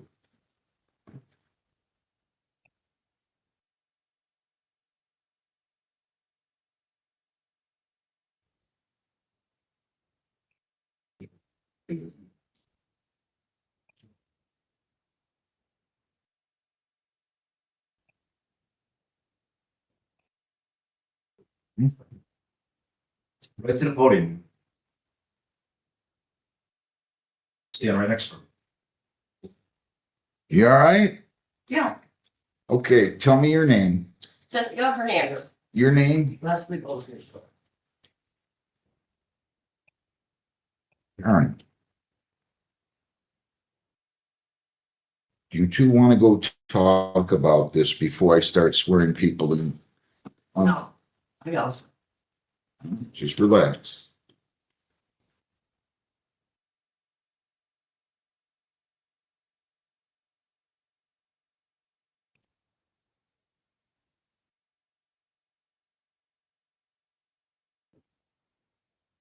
Let me just read something that's attached.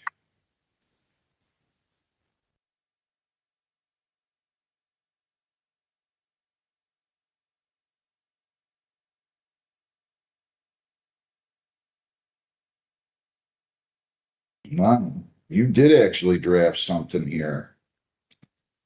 I don't know who drafted this for you, Ms. Bolsajor, but I could make a case that this is a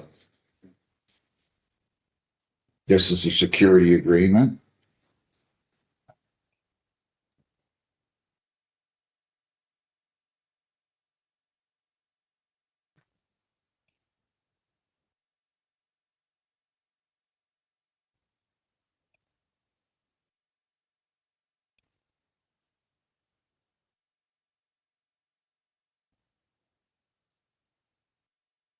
I'm going to do this a little different.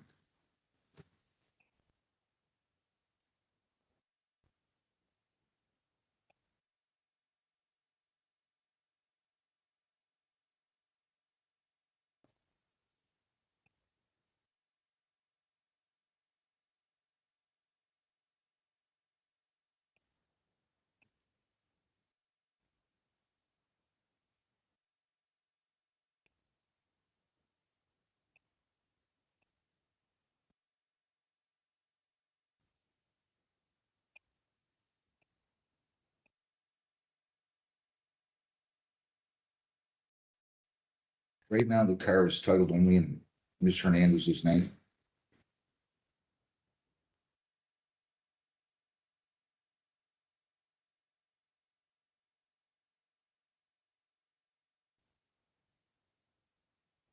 Bring any documentation with you that tells me that you made the payments? Me? Yeah, you.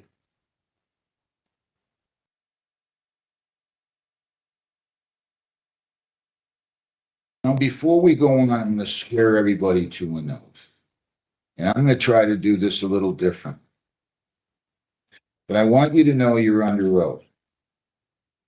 I'm gonna ask both of you to raise your right hands, please.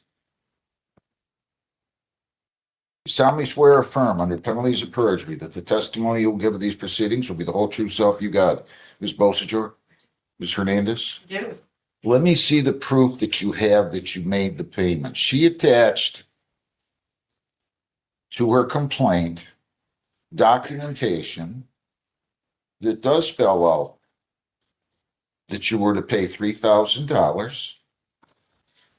And there was a payment made on October the 2nd that you, by the way, initialed of $500, and again on November 5 of $500. Do you have any more documentation that indicates that you made any other payment? Whatever. Let me see what you got. That right there, then that. That's her.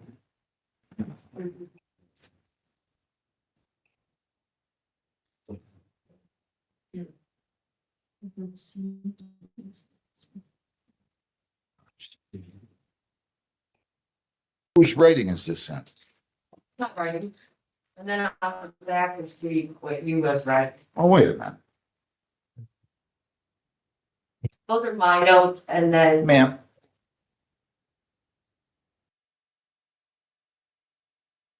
You're under oath. On the first two payments, you guys both initialed the $500 payment.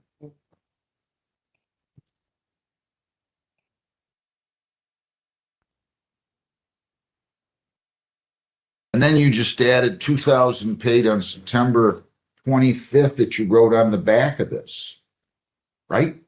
That was the notes I kept from the day that we put the car in my name, the day that the Secretary of State that I gave her money. That's when the title that I had went into my name. She kept notes, I kept notes. Oh, I wrote a contract. No.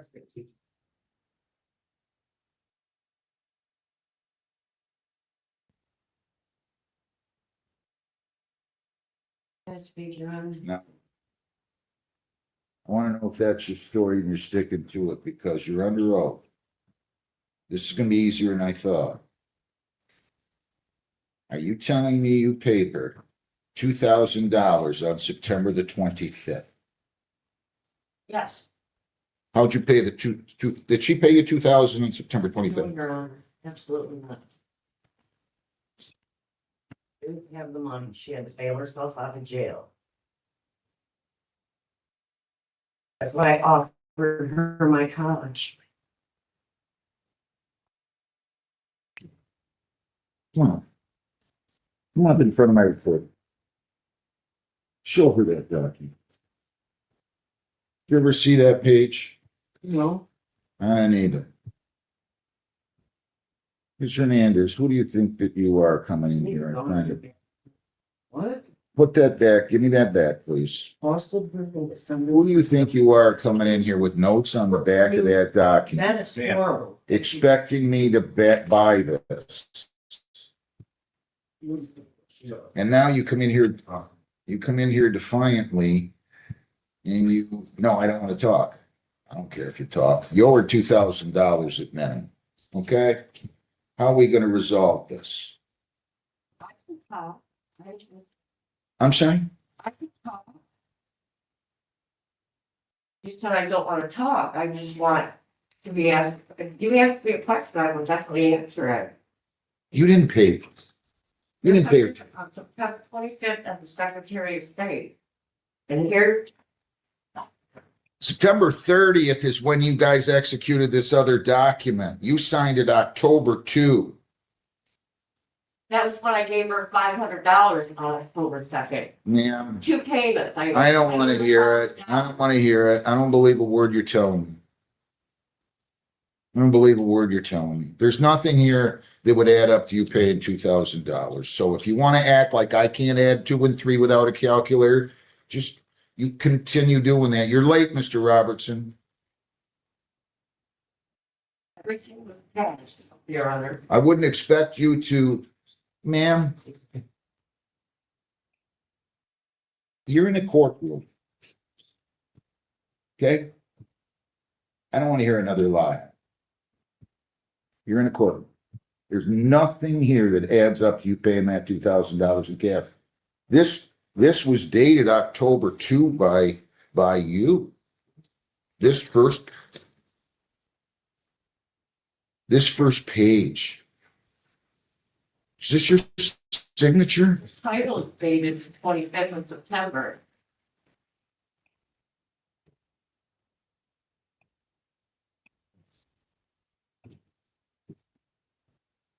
Ms. Bosajor.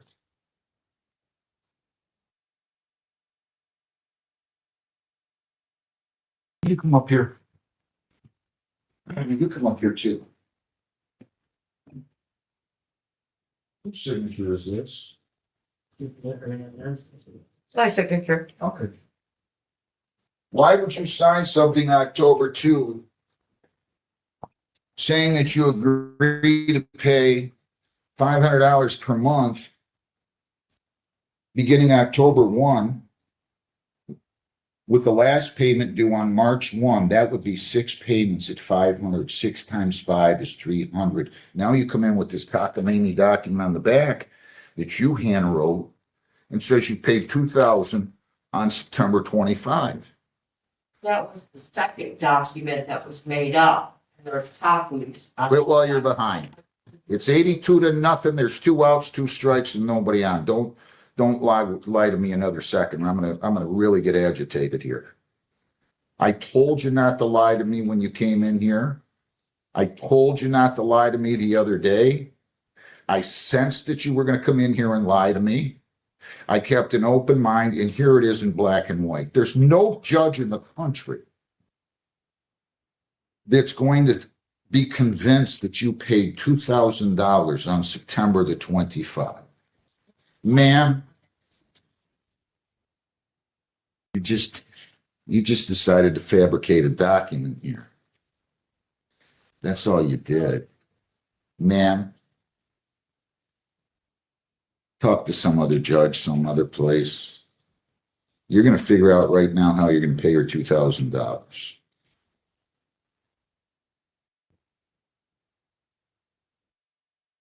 You guys, though, Ms. Bosajor, I don't know what to tell you. You just can't do this and trust people. Were you guys friends? Were you friends? I dated her brother in high school and we were Facebook friends. And she contacted me via Messenger on a social media ad. And she never answered the phone. I really should have. I did all kinds of stuff for her. You're going to go figure out where you're getting it. Hang on. You're going to go figure out where you're going to get the $2,000 today. Then everybody will be happy. So sit in the back, figure out how you're coming up with $2,000 today. I have $2,000. Well, you had enough gumption to come in here and lie to me. I'm not lying. You're lying to me, ma'am. I see the title. That's what? You're lying to me. There's no way. You signed the document, the one I just showed you. It said that you were going to pay $500 payments starting October 1. And you made a payment on October the 2nd that you both initialed, saying you paid $500. Then you paid another $500 on November 5. Then it's blank. If you'd have paid on October 2 and November 5, the car would have been paid off. There's no indication her initialing anything. This is what happens when things are done in cash. Ma'am, I'm making my ruling. And I'm telling you, I don't know what I'm gonna do right now going forward. You're not gonna come into this courtroom and lie. Well, you just under oath. That's perjury. Perjury.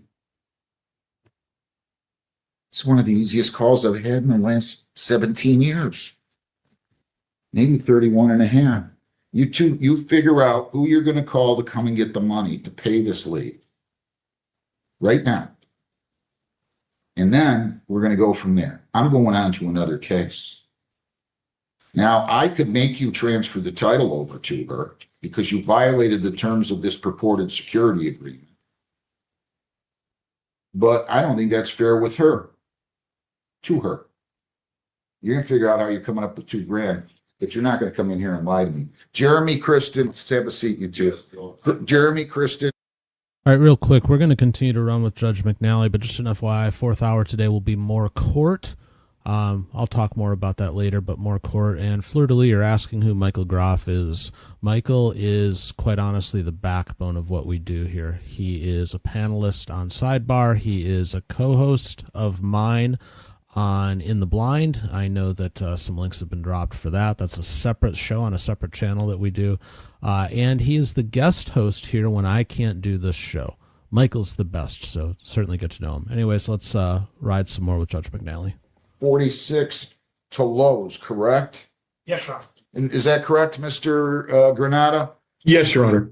If you plead to this, possible penalties are up to 500 fines, 90 days jail, costs or all those. Do you understand that? Yes. You are presumed innocent. You need to wear those sunglasses. Do you have some eye issues? Slightly innocent. Is it an eye issue or you just feel like wearing something? Right, nice. If you plead guilty, you're giving up your right to a trial. You're giving up your right to remain silent. You're giving up your right to question their witnesses at a trial. You're giving up your right to bring in your own witnesses, to use the subpoena powers of the court to bring in those witnesses. And a testifier remains silent. If you remain silent, that silence would not be held against you. By pleading guilty, you're giving up all those rights and we won't have a trial. Do you understand that? Yes. You agree to plead guilty to this charge. Yes. You understand the possible penalties, and that along with it, you're going to pay $1,146 to Lowe's through the court in restitution. Yes. To the charge disorderly conduct. How do you plead? Yes. Were you at 21,000 West Road at Lowe's, May 31 of 25 in Woodhaven? Yes. And did you commit the offense of retail fraud by stealing property that was valued at $1,146 that was not recovered? Yes. What kind of property was that? Those property. I know, but was it toothbrushes? Was it loan? What was it? I mean, come on. I know it was Lowe's property. What kind of lawn equipment? Lawnmowers? Lower. What else? Lead house. And you walk past the register somehow without paying for those items Yes. with the intent to deprive them of that property? Are you on probation or parole? Yes. For what? You understand by pleading, were you on probation or parole on May 31 of 25? Yes. And that's for CCW? Yes. You understand by pleading guilty, this would be deemed a violation of that probation or parole, and that parole or probation could be revoked as the case may be, and you could be incarcerated. You still wish to plead guilty? Yes. Anybody force you to plead guilty? Please accept it.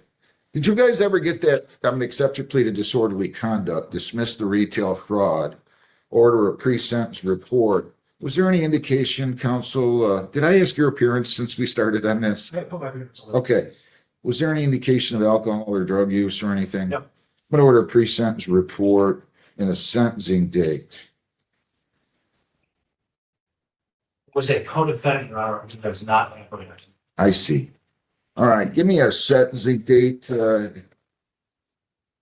we're going to make sure this stays on my docket day. This is an off day. So what would that be, like March the 2nd or something? Yeah, March 4th, Judge. March 4th.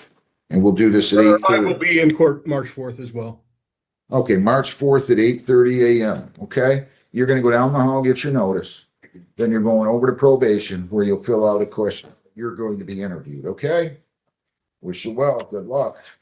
Mr. Robertson, I'll call you tonight. Thank you. Your Honor, the lady from Knight's things back with some paperwork that they said you noticed. Oh, where's that? She did pay, file? it was found online, Judge, that she did pay, and she has the Oh, in the receipt from do you have the Joni. files or do I have the files? Who has the files? You have them, Judge. You recall that, right? Oh, here it is. Here, come on up here, ma'am. Call Brownstown in here. Is this my Brownstown day? It is. Good. All right. I'm gonna help you. Next time you're gonna be a little bit more diligent, okay? All right. Let's do this. Call in. So just to be clear, she paid 25B 82558 in full, right? $198. Is that true, Heather? Correct, Judge, and there should be a receipt in the paperwork there that if she Okay. handed it to you, or she has it. Good morning. How are you? Your appearance? So again, she showed up. This is a show cause. She wasn't here. Failure to register rental property. The default was entered. Citation was issued back in April 11, 25. She paid it last night. You have a misdemeanor here. I was telling her she had to go get a lawyer because she's not a lawyer and it's a corporation, as you know, and it's a misdemeanor. Right, we spoke yesterday about that. You want to just dismiss this now? Yeah, they're still not. Oh, they're not? I sent to the ordinance officer the inspection report. They even scheduled the re-inspection tomorrow. Right, so we need the re-inspection to take place before they can. Okay, good enough. Well, wait a minute. I can't do anything more then. This is what I'm going to do. How long will it take her to do everything the township needs her to do? Hope if she passes this inspection, it'll be pretty quick. Well, I know, but when's the inspection going to take? Good. We're going to reschedule this to February 18th. She's going to need, ma'am, you're going to need to hire a lawyer. Now, if you pass inspection and you're willing to dismiss beforehand, that's fine. This is Judge Hessen's case. The civil infraction was my case. That's taken care of. So this is going to be in front of Judge Hessen next week. You're going to go down the hall, get your notice. If you pass inspection tomorrow, talk to Ms. Foley Carter. Maybe she'll dismiss it. Otherwise, you have to have a lawyer, okay? All right? Thank you. Operating while intoxicated is a misdemeanor. Get lots of them. Punishable by up to 93 days in jail and a fine of up to $500. Carries 6 points and requires that your license be suspended. My recommendation to you, sir, would be at this point that you plead not guilty and that I get a lawyer appointed to help you. Do you have any objection to that? No, I don't. All right. Are you missing work right now? No, I'm not. I have a temporary driving. All right. Plead not guilty, appoint an attorney. And set attorney pretrial for 3/6/26 at 8:30. That's the first Friday in March. We're going to be very busy that day. What's your occupation? I'm a press operator. Where's that? American Axle. All right. So you're not missing work right now? No, I work second shift. Very good. So this is going to be in the morning also. It will be the first Friday in March. I'm going to have the court officer take you out to the counter, get the paperwork with your lawyer's name and number on it. You can hire a lawyer of your own if you wish, but I want to make sure that you have one. So then I want you to call the attorney and make an appointment to discuss this case with them prior to March 6th. They'll get the lab report, police reports. This blood draw was on the 16th of January. It should be back by now, but you certainly need to know what that result was before you make any decisions on how to proceed. So you go out to the counter, we'll get a lawyer to help you, and I'll see you on March 6th. Thank you. Sean Hatfield.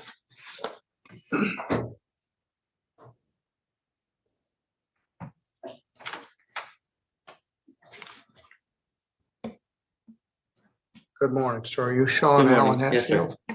This is file number 26131.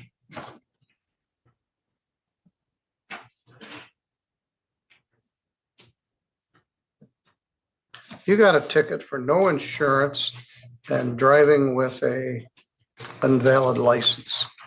We get lots of no insurance tickets. They're punishable by up to a year in jail and a fine of up to $500 and not less than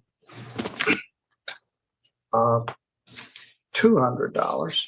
Do you have insurance now? No, sir. We are currently in the process of trying to get insurance. The lowest we got quoted is $500 upfront, but we can't afford that currently.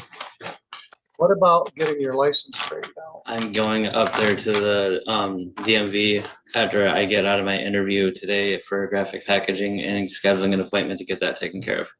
Very good.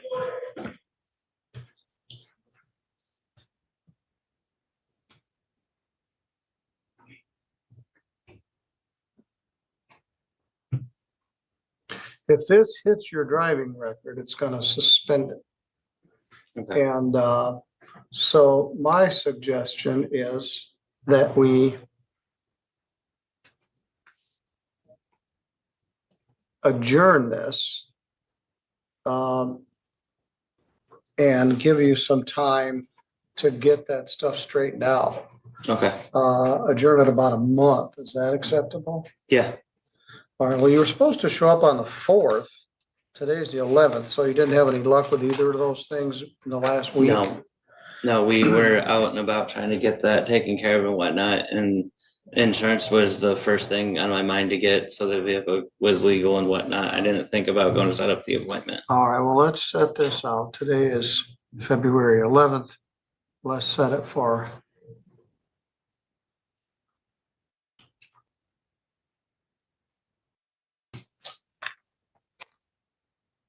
further complicate things. Part of this is ordinance and part of it is state statute. So I'll put it on a Wednesday. Continue to March 25th.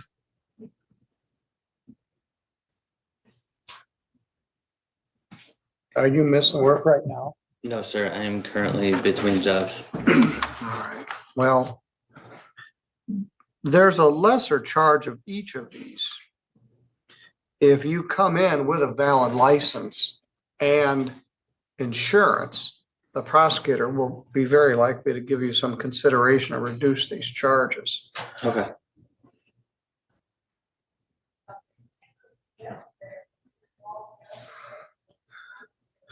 Wednesday, March 25th at 8:30. Courtroom C. Court office, pretrial conference, bring license and insurance. So we'll take another crack at this a little more than a month from now. See how you're able to do. All right. Would you like to? Yeah. Okay.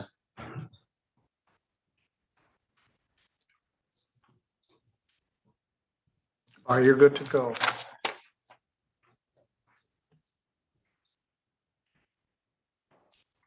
Vivian, I got one more non-translator case, and then I think another one of our defendants may have shown up a little late.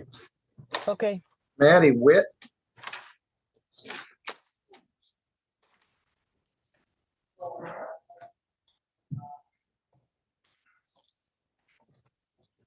Good morning. Morning.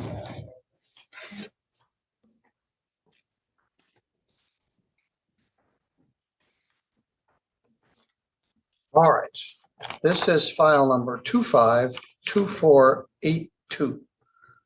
People versus Maddie Veronica Witt. That's you? Yes, I used to know you as Matthew Barber. yes. All right. I legally had it changed and I've had a full sex change. So. All right, but yeah, back when I was prosecutor, we had met years ago. Yes, All right. known you for a long time. Okay. Well, good morning. Good morning. I'll address you as Maddie Witt. You got charged with having no insurance. Do you have insurance now? It's a funny story because that night I was it was bad weather and I was pulling over on the side of the road. I thought my tires were slipping, but it appeared not to be that. It was a bad transmission. I had to have the van trailered home that miserable night, and I have not fixed it, so I have not done insurance. I don't have a vehicle. Do you plan on reusing this or getting rid of it? The van? Yeah. Getting rid of it. All right, we'll have a seat for a minute. We'll see if we can get the prosecutor to talk with you. Okay, because I am a bus rider this morning. Do you My need bus is due tickets? back at 9:18. All right, good to know that. Do you need a bus ticket back? No, it's already paid. All right.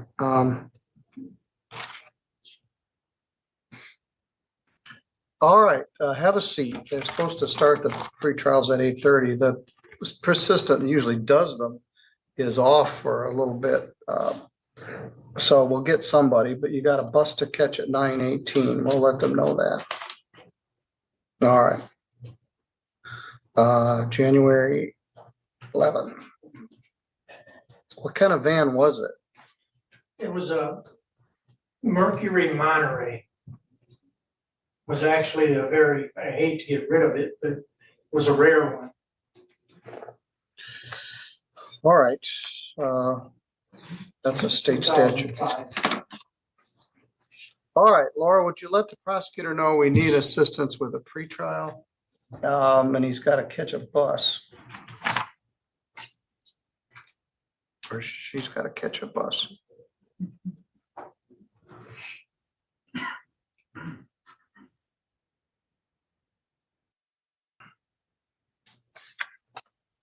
All right. Senor Nico Chacon Villa Somil, would you come forward, please? Buenos dias. Buenos días. Good morning. The lady on the screen is here to help us interpret because I don't have any Spanish. La señora en pantalla está aquí para ayudarnos a interpretar porque no tengo español. And I want to make sure that you understand everything. Para asegurar que se le entiende todo.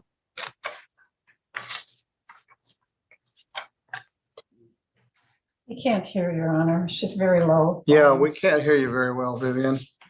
I'll try to speak up and make sure my volume is up. Is that better? Yes.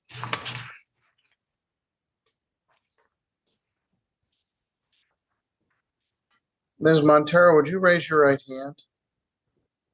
You swear or affirm to the best of your ability you will interpret these matters from Spanish into English and English into Spanish. I do.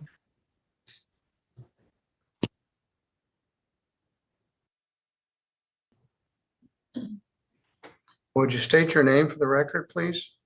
Vivian Montero, Court Interpreter 18369.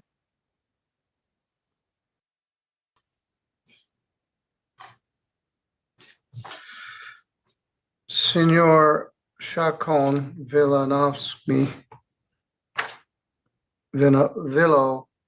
Villosmil, you got a ticket on January 24th of 26. Señor Chacón Villosmil, usted recibió una multa el 24 de enero de 2026. For driving without a valid operator's license. Por conducir y no tener una licencia vigente. And a civil infraction of defective equipment. Y una infracción civil por tener un equipo defectuoso. The first charge is a misdemeanor. El primer cargo es delito menor. It's punishable by up to 90 days in jail.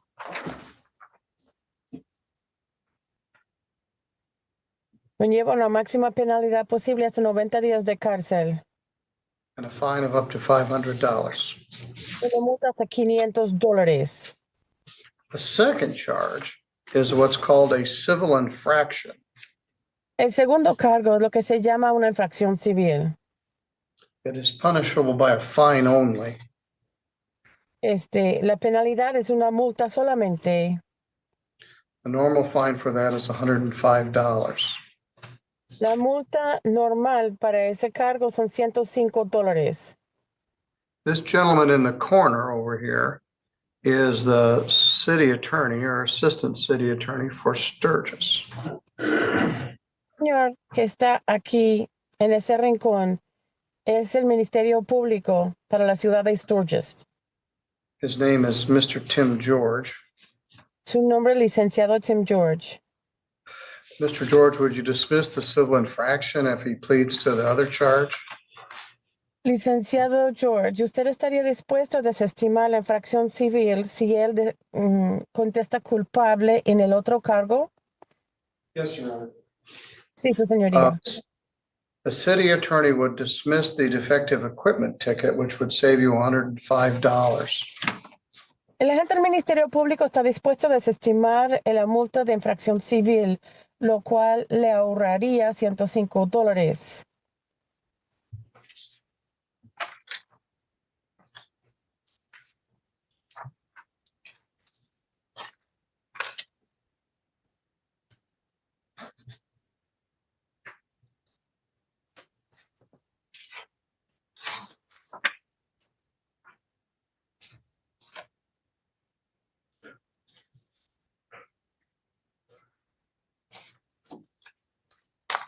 If you plead to the no operator's license charge,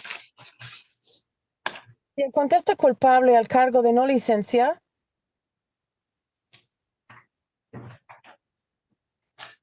it will give you a fine and I'll give you time to pay it if you need it.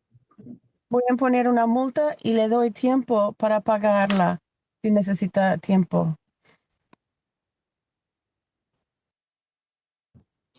According to this ticket, you were driving a car in Sturgis at 9:30 at night on January 24th, and you did not have a valid license. Según la multa, usted estaba conduciendo un auto en la ciudad de Sturgis a las 9:30 de la noche y usted no tenía una licencia vigente. They stopped you for driving without a headlight. Le pararon porque uno de los focos de la parte delante del vehículo estaba quemado. According to your driving record, you don't have any driving record because you don't have a license.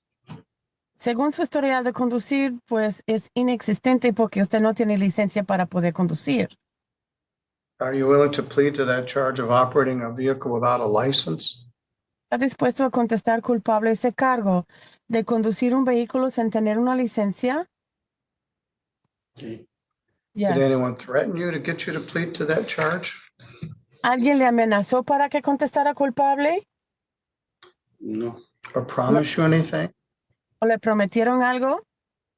no. Do we have an advice of rights? Que si tenemos la notificación de derechos en español.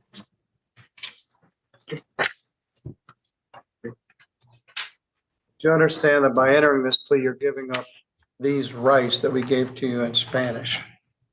Usted entiende, al contestar culpable, está renunciando todos los derechos que están en la hoja en español. Where were you going that night? ¿A dónde iba aquella noche? Lo que pasa es que yo tengo, mi esposa está embarazada y como ha tenido muchos dolores de panza, íbamos a buscar unas medicinas urgentes y como no teníamos quien nos llevara, me puse nervioso porque era un dolor fuerte y agarré simplemente el carro y... You have to speak in short sentences. Okay, sorry. My wife was pregnant at the time and she was having belly pains.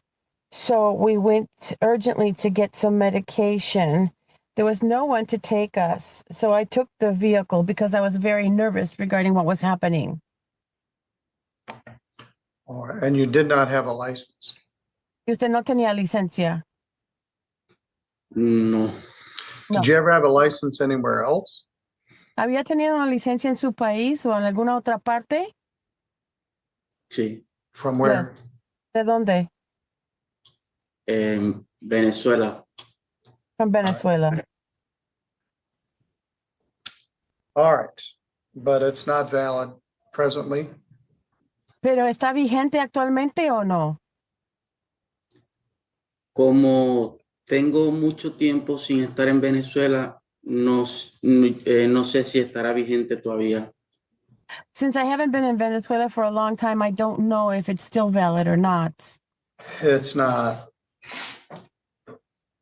No lo es. I don't believe this will have any residency status issues because it's a very minor misdemeanor, but it is a misdemeanor. Do you understand? No creo que le vaya a afectar su situación migratoria porque es delito menor, pero sigue siendo delito menor. ¿Entiende usted eso? Sí. Yes. All right, the fine is $100. Multa 100.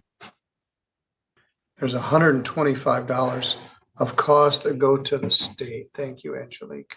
$125 costo estatal. Disculpe, ¿cómo? No, There's a sorry. fine of $100 plus $125. This defendant got a ticket for no insurance, but the vehicle is gonna be scrapped. Okay. And they're not gonna drive it anymore, and they had to get it towed. Okay. All right. Thank you. Multa 100, costo 125. Disculpa, ¿puedo decir una cosa? May I say something? Yes. Yo puedo mandar una licencia vigente de mi país para acá para yo poder manejar. Can I try to renew my license in Venezuela and have a family member or someone send it to me here so that I can drive here? No. No. Once you live here, you have to get a license here. Cuando uno está viviendo aquí por mucho tiempo, tiene que sacar la licencia de acá. And right now, things are not good in Venezuela. Y en este momento las cosas no andan bien en Venezuela. I'm always amazed by our Venezuelan residents. Siempre me quedo asombrado en cuanto a los residentes aquí de Venezuela That they managed to get here at all. que pueden lograr llegar acá. Did you go through the Darien Gap? Usted tuvo que pasar por de la jungla Darien. Yeah. Yeah. Muy difícil, muy difícil. Very difficult, very difficult. Very dangerous. Sumamente peligroso. Sí, duré como 6, 7 días para pasar. Yeah, it took us 6 or 7 days to get through. Oh boy. So you don't want to go back to Venezuela, but you need to pay this fine of $225. De hecho, es que usted no quiere regresar a Venezuela, pero tiene que pagar la multa de $225. Can you pay that today or do you need time to pay it? ¿Puede pagar ese monto hoy o necesito tiempo para pagarlo? Disculpe, ¿cuánto sería? How much would it be again? $225. $225. 225. Sí, yo creo que lo puedo pagar hoy. I think I can pay it today. Okay. I have this problem almost every day. Tengo este problema casi todos los días. I can't fix it. I wish I could. No puedo cambiarlo. Ojalá que si pudiera. But in Michigan, Pero en el estado de Michigan it's almost impossible to get a valid driver's license unless you have lawful residency status. conseguir una licencia a menos que uno ha regularizado su situación migratoria aquí. The court officer will take you out to the counter. You can pay the fine, and then you're free to go on about your business. Thank you, sir. Acompaña el asistente del sheriff a la oficina para pagar la multa y ya se puede retirar. Gracias, señor. Okay, thank you, señor. All right, and so We are on the record in the matter of the state of Michigan versus Chadwick 2655.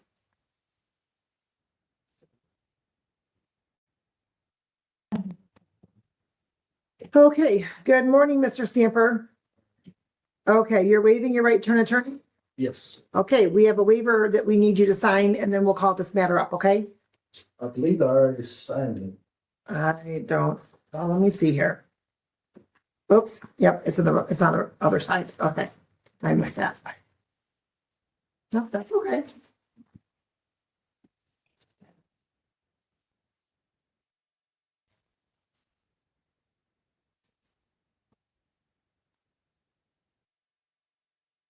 Okay, so, sir, your name for the record, please. Chadwick Stanton. Okay, please keep your hands out of your pockets.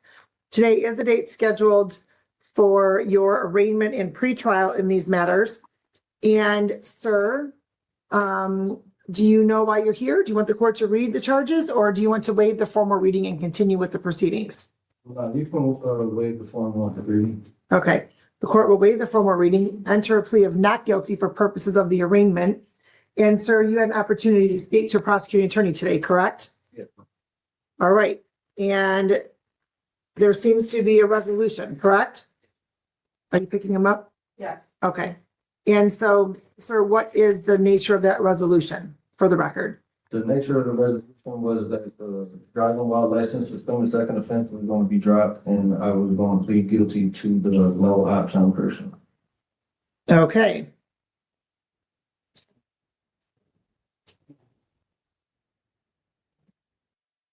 And sir, I am required to inform you, I know that you've reviewed this document and that you've initialed, but I'm required to inform you, sir, that you do have the right to have an attorney represent you in all critical stages of the criminal process. And that this stage is one of those critical processes of the criminal or critical stage of the criminal process. Do you understand that, sir? Yes.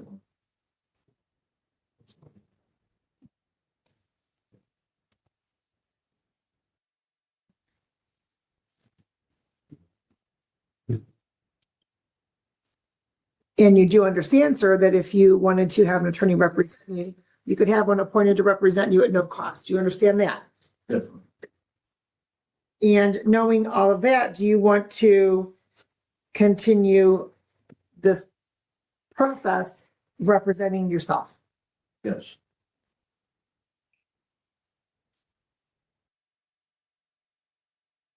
And you did in fact initial this document, correct? Yeah. And you read this prior to initialing it. Is that also correct? Yes. Okay, and that document would be 27 District Court, Michigan Indigent Defense Council Program Waiver of Attorney. Yeah. Okay, and so, sir, I'm going to have you please raise your right hand. Do you solemnly swear or affirm testimony you're about to give in this matter be the truth, the whole truth, and nothing but the truth? Yes, ma'am. Okay. And sir, as to the pretrial that you're going to be pleading guilty to no operator's license on person, how do you plead? Guilty. And you've gone over your advice of rights, correct? And in fact, you signed that document. Is that also correct? Yes. Did you have any questions regarding those rights? You understand by entering into a plea that you'll be waiving some of those rights? Yes.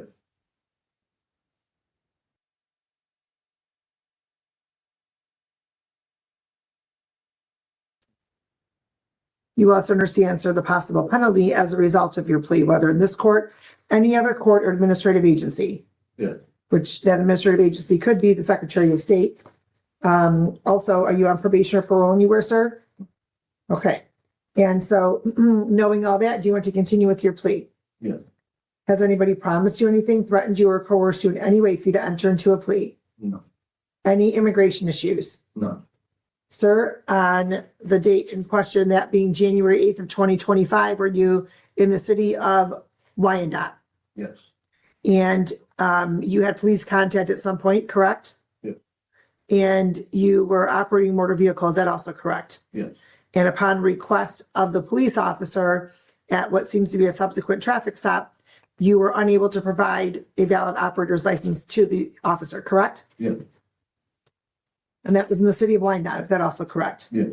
All right, the court does find the plea as knowing, voluntary, and factually accurate. The court will accept your plea to the amended charge, dismiss the original charge per the plea agreement. And sir, are you asking for this court to oppose immediate sentencing? Yes. Or do you want to come back for a sentencing date whereby you would have a pre-sentence interview and the court would receive a recommendation from probation? If we could wrap up this today, I would appreciate it. Okay, great. What would you like the court to know, sir? Like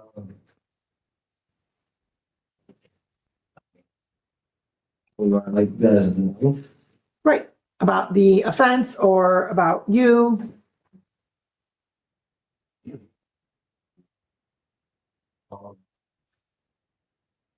That's it. Okay. Well, sir, what's the status of your license? It's still suspended. Okay, why is it suspended? I have a default judgment that was entered against me back in 2019. And I tried to file a motion to set it aside because Were you incarcerated in 2019, sir? Yes. So you really, I know that you've declined attorney today. However, you really should speak to an attorney because if you were in custody when a default judgment was entered against you, that would be a grounds to set aside the default judgment. And I'm completely aware of that, Your Honor. And I actually talked to the court administrator at 36, and she's the one that kind of helped me with the process of filing the motion to set it aside. I filed all my documents and everything. I can't pull up the case. It's not pulling up nowhere on the state's case website. I've called the court a couple times. They said that they assigned it to a judge, but they're just like the judge is waiting for I don't know what. And what is the charge in 36 District Court, sir? It was for a default judgment because in 2018 I was in a car accident and my passenger was injured. Oh, so is it a default, is it a It was like a financial Oh, okay, okay. Signed claims. That's what Secretary of State. When I was released, I came home in 2023 and I went down to Secretary of State. I paid off I had like a couple tickets in Lincoln Park that they wouldn't do a plea by mail.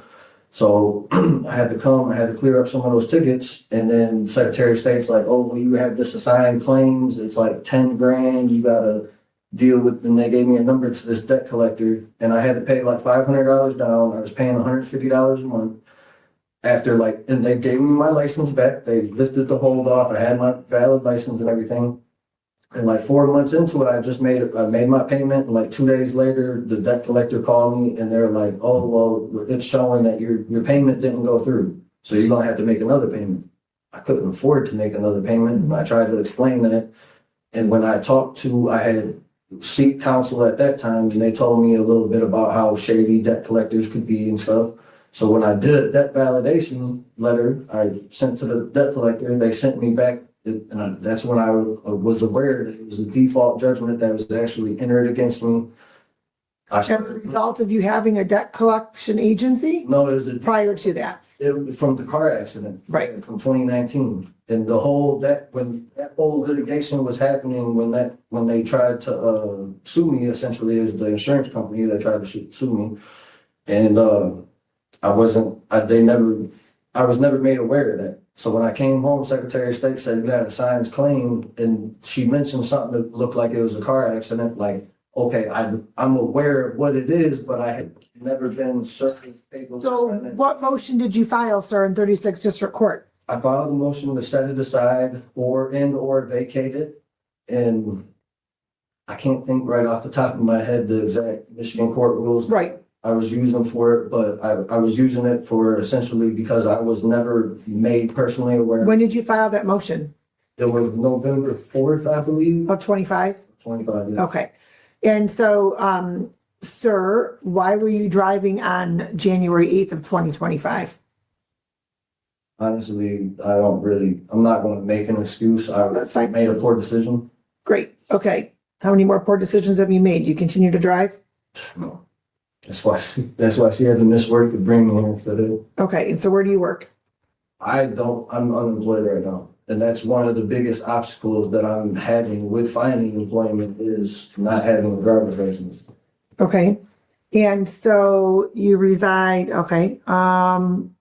There, I believe in that area, sir, there's quite a few places that you could walk to.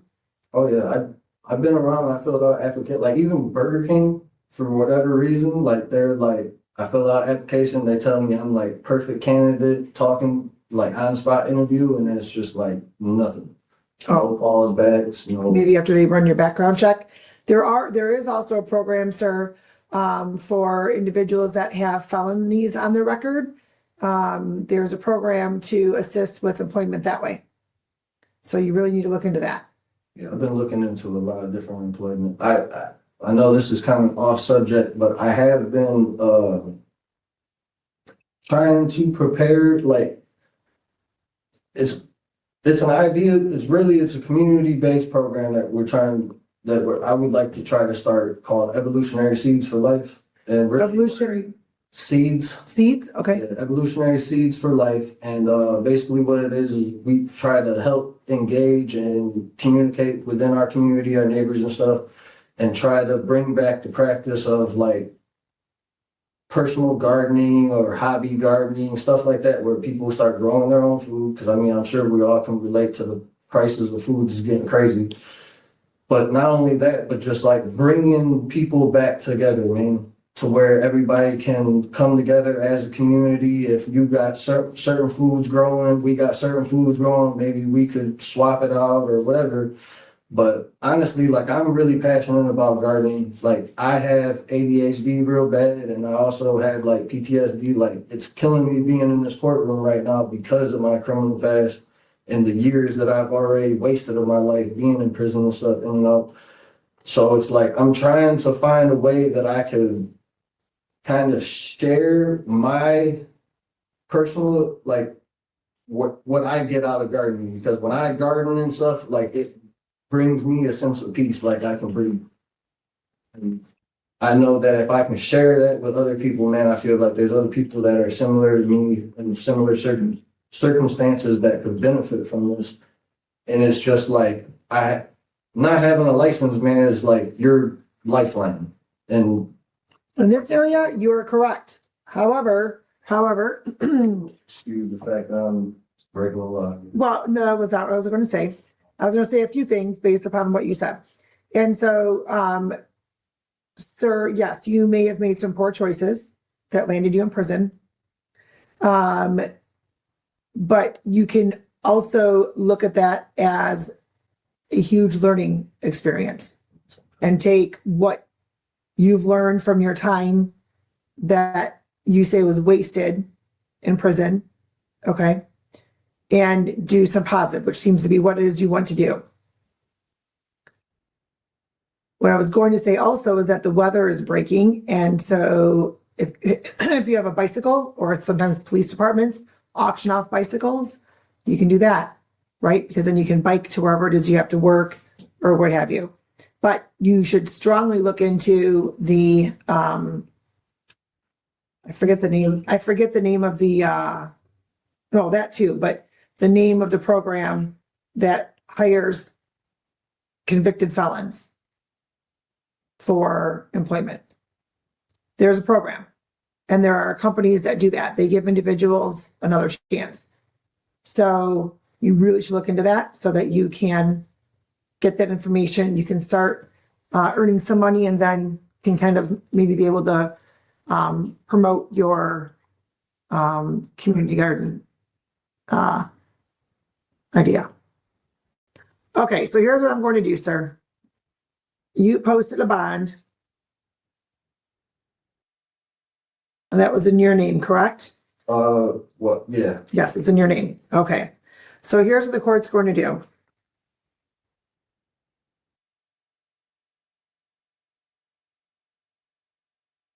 Going to order $200 fine, $100 cost, crime victim assessment fee of $75, justice system assessment fee of $50. Actually, let me amend that. So $100 fine. So your total, sir, is $325.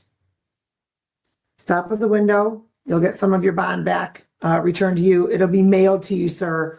You won't just get it right here today. We send it out we send it out once a month, but we don't have a specific day that we do that. So I can't tell you if it just happened yesterday, and it's gonna be another month, or it's gonna happen the end of this month, I don't know. Will that be in the form of a check? Yes, Okay. yes, okay? Yeah, that's fine. So stop at the window, make sure we have your correct contact information, sir, as to where to send the as your mailing address, and good luck to you. Don't drive. Okay? I'm sorry, my computer has been very slow today. It's okay, Judge. Do you want my copy? Oh, it's pulling up, it's coming up now. And I could just give you a quick synopsis. So Ms. Medina is here because there was a supplemental report submitted to the court indicating some possible compliance issues. It was reported to the court that there was some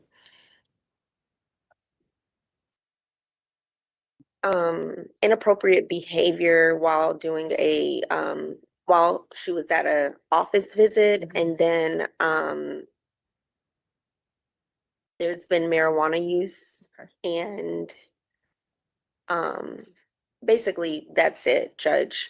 We do have some information to provide for the court. Yes. So she's in the dual diagnosis outpatient program currently. There's been 18 positive UAs for marijuana. She's been trying to get a medical marijuana card because of some physical medical issues that she has. However, what's hindering her from getting that card is getting her medical documentation from the doctors that she visited while she was in Corpus. She has asked probation to allow her to go to Corpus for a day just so that she can obtain all of the records she needs. However, I think during that visit is when the inappropriate behavior happened, and at that time probation said no. She is well aware of how she should conduct herself during office visits, and we've talked about that, and she knows what to do going forth. She is asking the court's permission to go to obtain her medical records so that she can be in compliance with everything that she needs to do as far as the marijuana use is concerned. She's completed her anger management program, and like I said, Judge, she's currently in the dual diagnosis outpatient program. All right. So if you're angry and upset with people, right? How does that help you obtain what you're seeking to obtain? If you're shouting at people, if you're being belligerent at people, it doesn't help at all. So because you did that, you're still not in Corpus. They denied your right to go to Corpus. Right? Yes, ma'am. All right. So being belligerent to people and not being nice to people, that really doesn't help anything, because when you're belligerent and you're not nice to people, unless they are paragon of society, they usually are not nice back. And then I find that when people start shouting at each other, then they're really not listening to each other. It's just like, get out of my office. I don't want to deal with you because you're trying to ruin my good day. And I don't know how many times I have to say it to people. If there's an issue, let your probation officer know about it. If you feel as they're not addressing it, you can still come to court and address it with me. I was not aware of any of that like that. No, I say that every time to every person who's on probation. I let them know that. But the one thing we don't do is try to ruin people's day by being mean and disrespectful. Because I guarantee you, the probation officer you spoke to, they're not paid enough money for what they do. Right? Yeah. And then they're dealing with somebody who's coming in being disrespectful to them, ruining their day. Sometimes you may be the only person that stops somebody from just throwing their hands up and losing it. So it's always nice, even if you are having a bad day, to greet somebody with a smile and a hello. You don't know how that may impact their day. and you negatively impacted somebody's day, and so they had negatively impacted you by saying you're not going to Corpus. You understand? Yes. So we don't do that here. I require that everybody treats everybody with respect, and even if you don't respect them, pretend. You understand? It's a golden rule. All right. So what are you requesting, probation? Judge, so at this point, we are requesting that Ms. Medina have the ability to go ahead and go to Corpus, obtain what she needs to obtain, and move forth with getting what she needs to get for the medical compassionate use program. I'm also requesting once she becomes compliant, Ms. Medina has expressed the need. She hasn't seen her family in quite some time, and her family lives in the valley. She says she hasn't seen her father, and she would like to go to the valley to visit her family. Do they want her to visit? I had to cut them off from so much that I kept making them wait on me. Well, no, here's the thing. Sometimes people say they want to visit family, and I'm always wondering whether or not family wants them to visit, because I don't want people who are on probation to end up involved in situations that they're not ready for. So that's why I'm asking that question. So do you know if they're ready to see you? They've been waiting on me. Well, I mean, well, when's the last time you spoke with them? About a month ago. All right. So I tell you what, I will strongly consider allowing you to do that. But what I need you to do is have them reach out to probation to let probation know that they would like to have contact with you. And if their answer is yes, and if everything else is taken care of and you're doing well, I will sign the order for you to go visit with them. Okay? So whether or not you visit with them, a lot of it's going to depend on you getting what you need in order to do that. First thing, get them in contact with probation for them to say, yes, we want her to visit with us. And then that probation is going to need to know where you're going to be staying when you go visit. And then when you come back, you'll have to do a UA upon return. You understand? And if that's yes or no. Yes, ma'am. And if this medical reports you need from its corpus, Yes, Judge. if you're not able to get that and you don't get a card for use for marijuana for medical purposes, then you're going to have to start doing something else, because you're not allowed to smoke marijuana while you're on probation or use marijuana while you're on probation unless you have a medical prescription. Do you understand? Yes, ma'am. All right. So when is this trip for Corpus needed? What day? As soon as possible, because I did call in order for me to. No, get what them. date? If anything tomorrow, I'm able to go as soon as All I'm right. able to be let go. And how long are you're going to need to be there? As long as the offices are open, majority of the time they're open till 5. All right. Said one day, Judge. All right. So she's allowed to leave.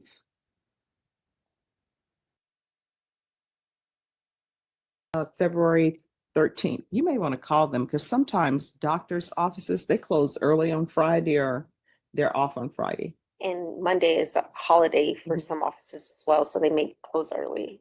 All right. So Tuesday. So we'll do, do Tuesday? Yeah. all right. So February 20th. Is that Tuesday's date? Judge? Is it the 18th? Let me see. Or is it 17th? 17th, Judge. All right. So February 17th. And I'll put on here, she's allowed to leave February 17th or February 12th, because you may call them and they may say, no, we'll be open all day tomorrow. All right. Is there anything else? Is there anything else? No. No, Judge. All right. So in this court, communication is key. If there is an issue, let your probation officer know about it. If you feel probation is not addressing it, you can always come back to the court and address it with me. All right. Yes. Anything else you need? No. All right. Good luck to you. Thank you. You're welcome.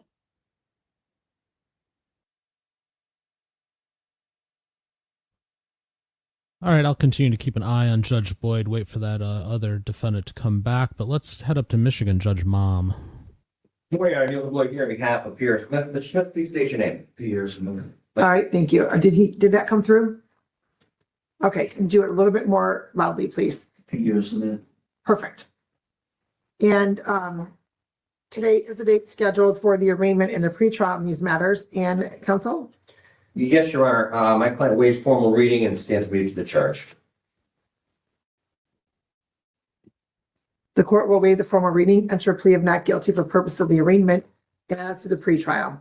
Yes, Your Honor. Reviewed this matter with Mr. Smith, also reviewed with the city attorney. My client is prepared to offer a guilty plea to the amended charge of no operator's license on person. The original offense would be disputed. I would also point out for the record, I'm going to discuss this matter with the client. Explain to him that there are licensing sanctions which are beyond the control of this court and we're attorney today. There are no points, but it is referred. So as far as what effect it has on his driving record, that's he understands that that's big thing and we can't avoid that. I also want to point out to him that we have discussed that he would like to have discovery in this matter. He raised some procedural issues privately with me, explained what could happen if we were to order discovery. There's no penalty, there's no extra cost to do that.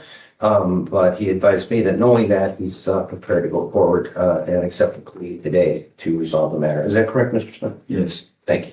Did that come through, Autumn? Yeah. Perfect. Sir, please raise your right hand. Do you solemnly swear or affirm testimony about to give in this matter be the truth, the whole truth, and nothing but the truth? Yes. And you heard the plea that was placed on the record, correct? Yes. As to the amended charge of no operator's license on person, how do you plead? You've gone over your advice and rights with your attorney, correct? Yes. And you understand all of those rights. You also understand by entering into a plea that you'll be waiving some of those rights. You understand the possible penalty as a result of your plea, whether in this court, any other court, or administrative agency. Yes. And by administrative agency, that could be the Secretary of State. Yes. Also, sir, are you on probation or parole anywhere? Yes. So that could affect your probation or parole status. Do you understand that? Yes. Knowing all of that, do you want to continue with your plea? Yes. Has anybody promised you anything, threatened you, or coerced you in any way for you to enter into a plea? No. Any immigration issues? No. Counsel, if you can please order your client. Yes, Mr. Smith, you recall being, operating a motor vehicle on 4th Street on or about March 17th, 2025? Yes. At that time, you had an interaction with a Wyandotte police officer? Yes. And during that interaction, you did not have a valid license on your equipment, is that correct? Yes. Or I'm satisfied with that.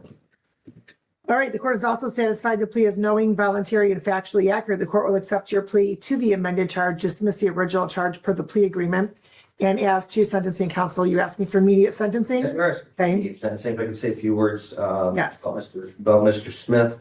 Mr. Smith is gainfully employed. He's employed the city of Detroit's animal control officer for past 3 years. Is that accurate, sir? Something else I think that I think the court might take interest in is in his spare time, he's a motivational speaker. He speaks to inner city youth. He has a story I'd like you to hear him tell you about what brought him to that, but he works with a program called Prison Wives Turn to Bosses. Is that correct? Yes. Prison wives turn to bosses or lives? Wives. Okay. One, there's an activist who has started a program and he participates in the program. He gets a lot of personal satisfaction out of that. But if the court wants to hear a little bit of the background of what brought him to that, I think it might give you an idea of the character of Mr. Smith. Okay. Well, back in 2024, I was shot 5 times by my best friend. When I came home from dialysis in the nursing home, I ran into a lady named Toya Perry.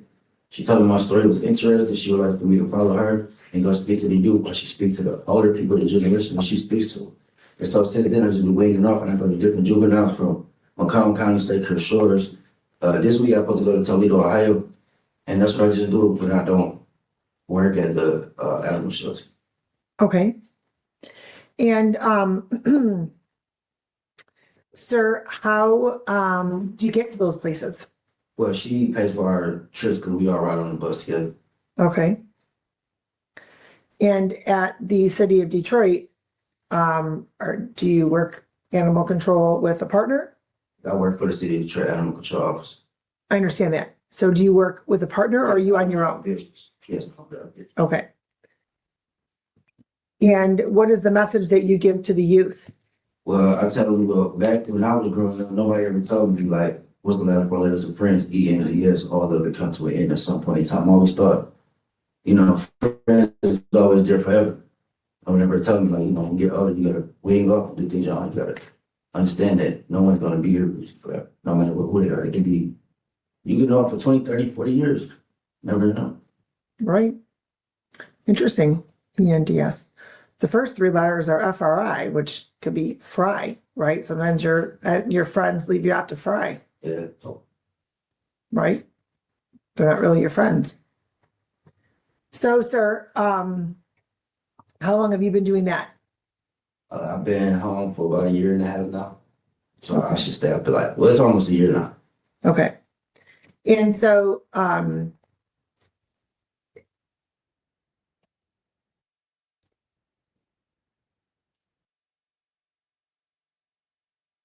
why do you keep driving? Well, I only drove that day because we had to get a call to a dog was warming up a child. So what I do is I decapitate a lot of the dogs.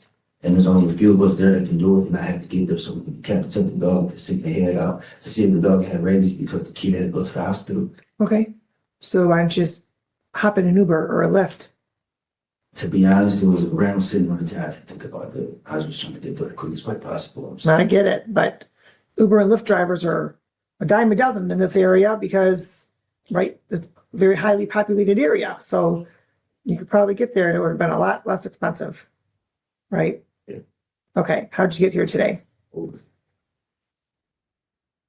Okay, how much did that cost? Well, I stay up the street, so it was like $10. Okay, let's see your app. Pull it up. But my phone is actually not through the charger. When I leave, I got to order another Uber to get home. So the phone was going to sit about to have the bathroom. By the bathroom, you just left it out there unattended? Yes. I mean, I had to keep the charger so I could get home. I know, I understand, but you would hope that in a courthouse, you could trust people that are here, but hopefully. All right, sir. You're not driving anymore? Okay, and you want to get your license back, right? And so what do you need to be able to get your license back? Well, they told me right now is one that I'm hoping up. I had to wait for a court date. And finally, I got a court date today, so now I can step forward to see what else I need to do. Okay, so you do know that if you want to get your license back at any reasonable time in the future, that you really should refrain from driving. Yes. Correct? Yes. Okay. Do you have another case in this court? No. Can you pull up 25-381, please? I'm just checking something, sir, to make sure that there isn't something that's. 25-381. Yes. Okay. Is there not a case number for that? Yes. Okay.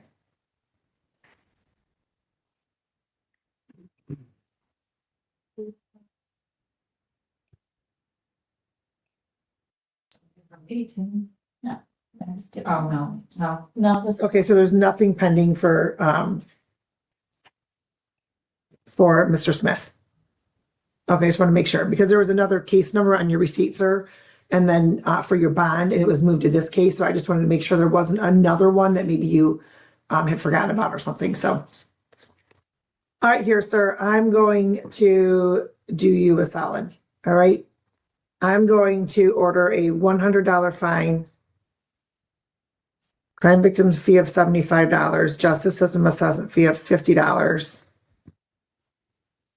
So that is $225. I'm going to order $25 in costs. So we can apply your bond 100%. You don't have to pay any more money out of pocket. Okay. So I've been told I'm the worst judge in the world. So you're going to see that if you are back here again driving. Got it? I promise. Okay. All right.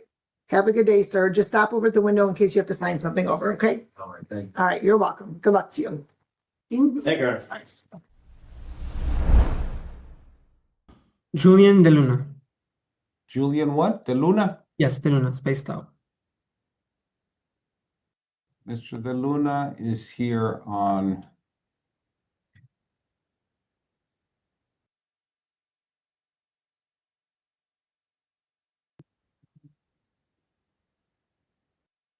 one count of indecent exposure, $10,000 bond, risk assessment level 3, DUI arrest out of New Mexico. He says his family can come up with $2,000. Ms. Quevedo? You're muted, Ms. Quevedo. Mr. De Luna, if you're released from jail, where would you live? What's your address? 14 North Great Quail Place, Anthony, New Mexico. Who do you live with at that address? My girlfriend. Okay, and how long have you lived in El Paso? I live in New Mexico. I haven't I'm lived sorry, how long have you lived in New Mexico? Yes, or in this area rather. my whole life. Okay, what is the highest grade of school that you finished? High school diploma, What high school did you graduate from? Gaston High School in Anthony, New Mexico. And what family do you have here in the area? Just my aunts and my grandmother. Do you work? Yes, I work. Where do you work? A&M Landscaping. Do you have any diagnosis like anxiety, depression, PTSD, anything like that? No, ma'am. Do you receive any government benefits? No, ma'am. Do you have any money that you can pay towards your bail amount? I don't have any, but I have someone that can. How much can you afford? Right now we were able to come up with the 1,000 for the Have you spoken 10%. to a bonding company? Yes, but we haven't gone straight through everything yet. I spoke to one. Okay. All right. Where can you be reached? What's a phone number where you can be reached? If 915? you are released? 915?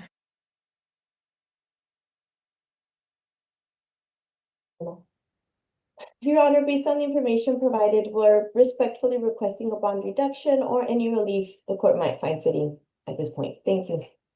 Ms. Carmona?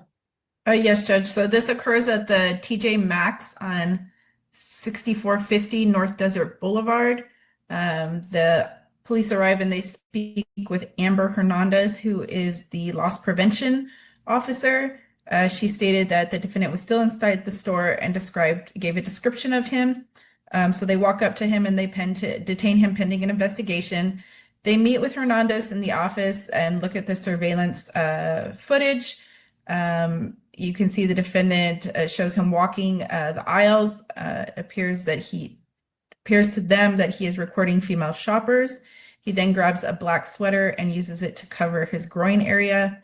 He then grabs his penis and is seen masturbating on camera. The loss prevention officer said she recognized the defendant from a previous incident and therefore called the police. There was also a What type of previous incident, Ms. Carmona? it just says previous incident. It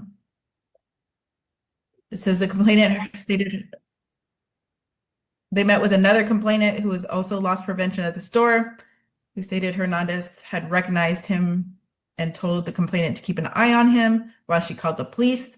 And while he was doing that, he observed the defendant also with his penis in his hand and saw him masturbating in the women's clothing section. And of course, the both were offended by the defendant's actions. Okay. All right, sir, I'm going to reduce your bond to $2,000 with conditions. That is cash or corporate surety. You're going to be under intensive level supervision. Don't use drugs or alcohol. Stay in contact with the PR bond office and do not commit any further crimes. In addition, you must stay 200 yards away from any TJ Maxx or Home Store goods in El Paso County, Texas. And in addition to that, I'm going to order a Takumi screening. That is a mental health assessment in your order to comply with all treatment recommendations. Do you understand? Yes, Your Honor. Do you have any questions? No, Your Honor. All right. Thank you very much and have a good day. You too.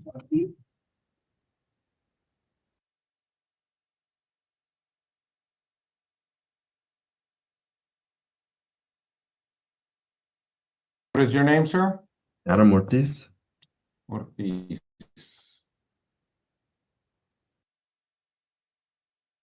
All right, Mr. Ortiz is here on a resisting arrest and criminal trespass. Risk assessment level 4. 2018 conviction for aggravated assault with deadly weapon, continuous violence against the family. 3 convictions for possession of marijuana, DUI history, no money for bond. Ms. Quevedo? Thank you, Judge. Your Honor, Mr. Ortiz would respectfully request a release through re-entry if he is released. He's lived in El Paso his entire life. He is a U.S. citizen. He went to Parkland High School. He has his son and his mother here in El Paso, as well as his 8-year-old son, as well as his mother here in El Paso. He is currently not working and therefore doesn't have a source of income. He can be reached at 915-4. If released. He indicated that he just finished a rehab program. He has no money to post, so he is asking for PR bonds or any relief the court might find fitting. Thank you, Judge.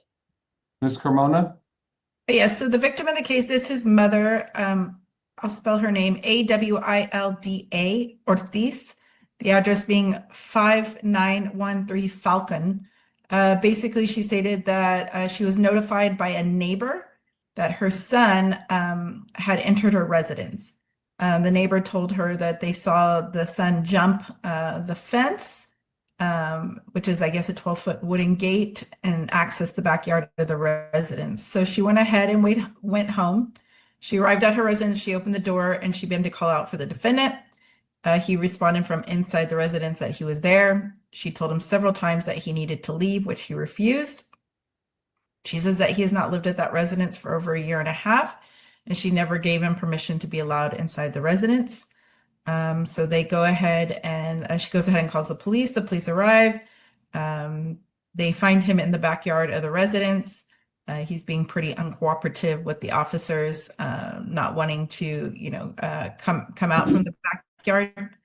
And then he ends up resisting arrest. Was she the victim on the ag assault, continuous violence against a family? I didn't look that up. I can look that up.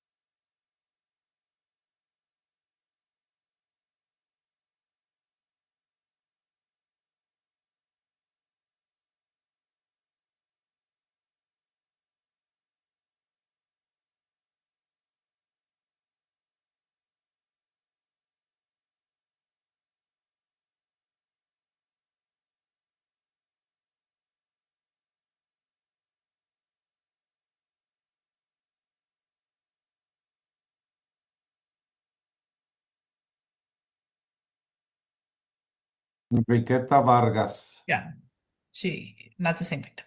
Not the same victim. All right, sir, you'll be released. Well, you won't be released today. You'll be released on a PR bond under intensive level supervision. You are ordered not to use drugs or alcohol, stay in contact with the PR bond office, and do not commit any further crimes. You are to have no contact with the complainant in this case. You must stay 200 yards away from her residence, and you may not possess any weapons, firearms, or ammunition. You're going to be transported on Monday between the hours of 8 and 5 to participate in the reentry program. Do you understand? Where is that? That's at the rescue mission. Okay. Downtown. Yes, On sir. the resisting arrest, it's just going to be under administrative conditions. Don't commit crimes and stay in contact with the PR bond office. Okay. Any questions, Mr. Ortiz? What day is it? What day do I get transferred? Monday. Actually, Tuesday, because Monday is a holiday. What's today? Today is Friday. Okay. Okay. All right. Thank Yes, you sir. very much. Have a good day. Alrighty. Thank you.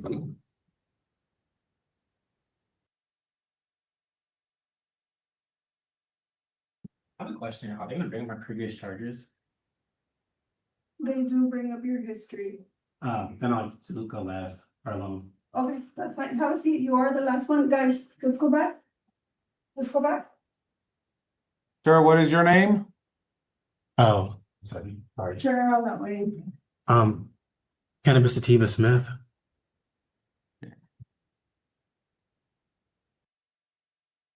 All right, Mr. Smith is here. Actually, is everything all okay?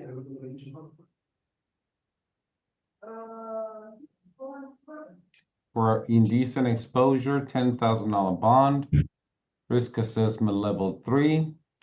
He is currently on deferred adjudication on 2 cases of indecent exposure, one from 23 and the other one from 2025. And one is indecency with a child by exposure. It's a felony offense. She says he has $500 for bond. Ms. Quevedo? Thank you, Judge. And I'm sorry, I missed the name. Cannabis Sativa Smith.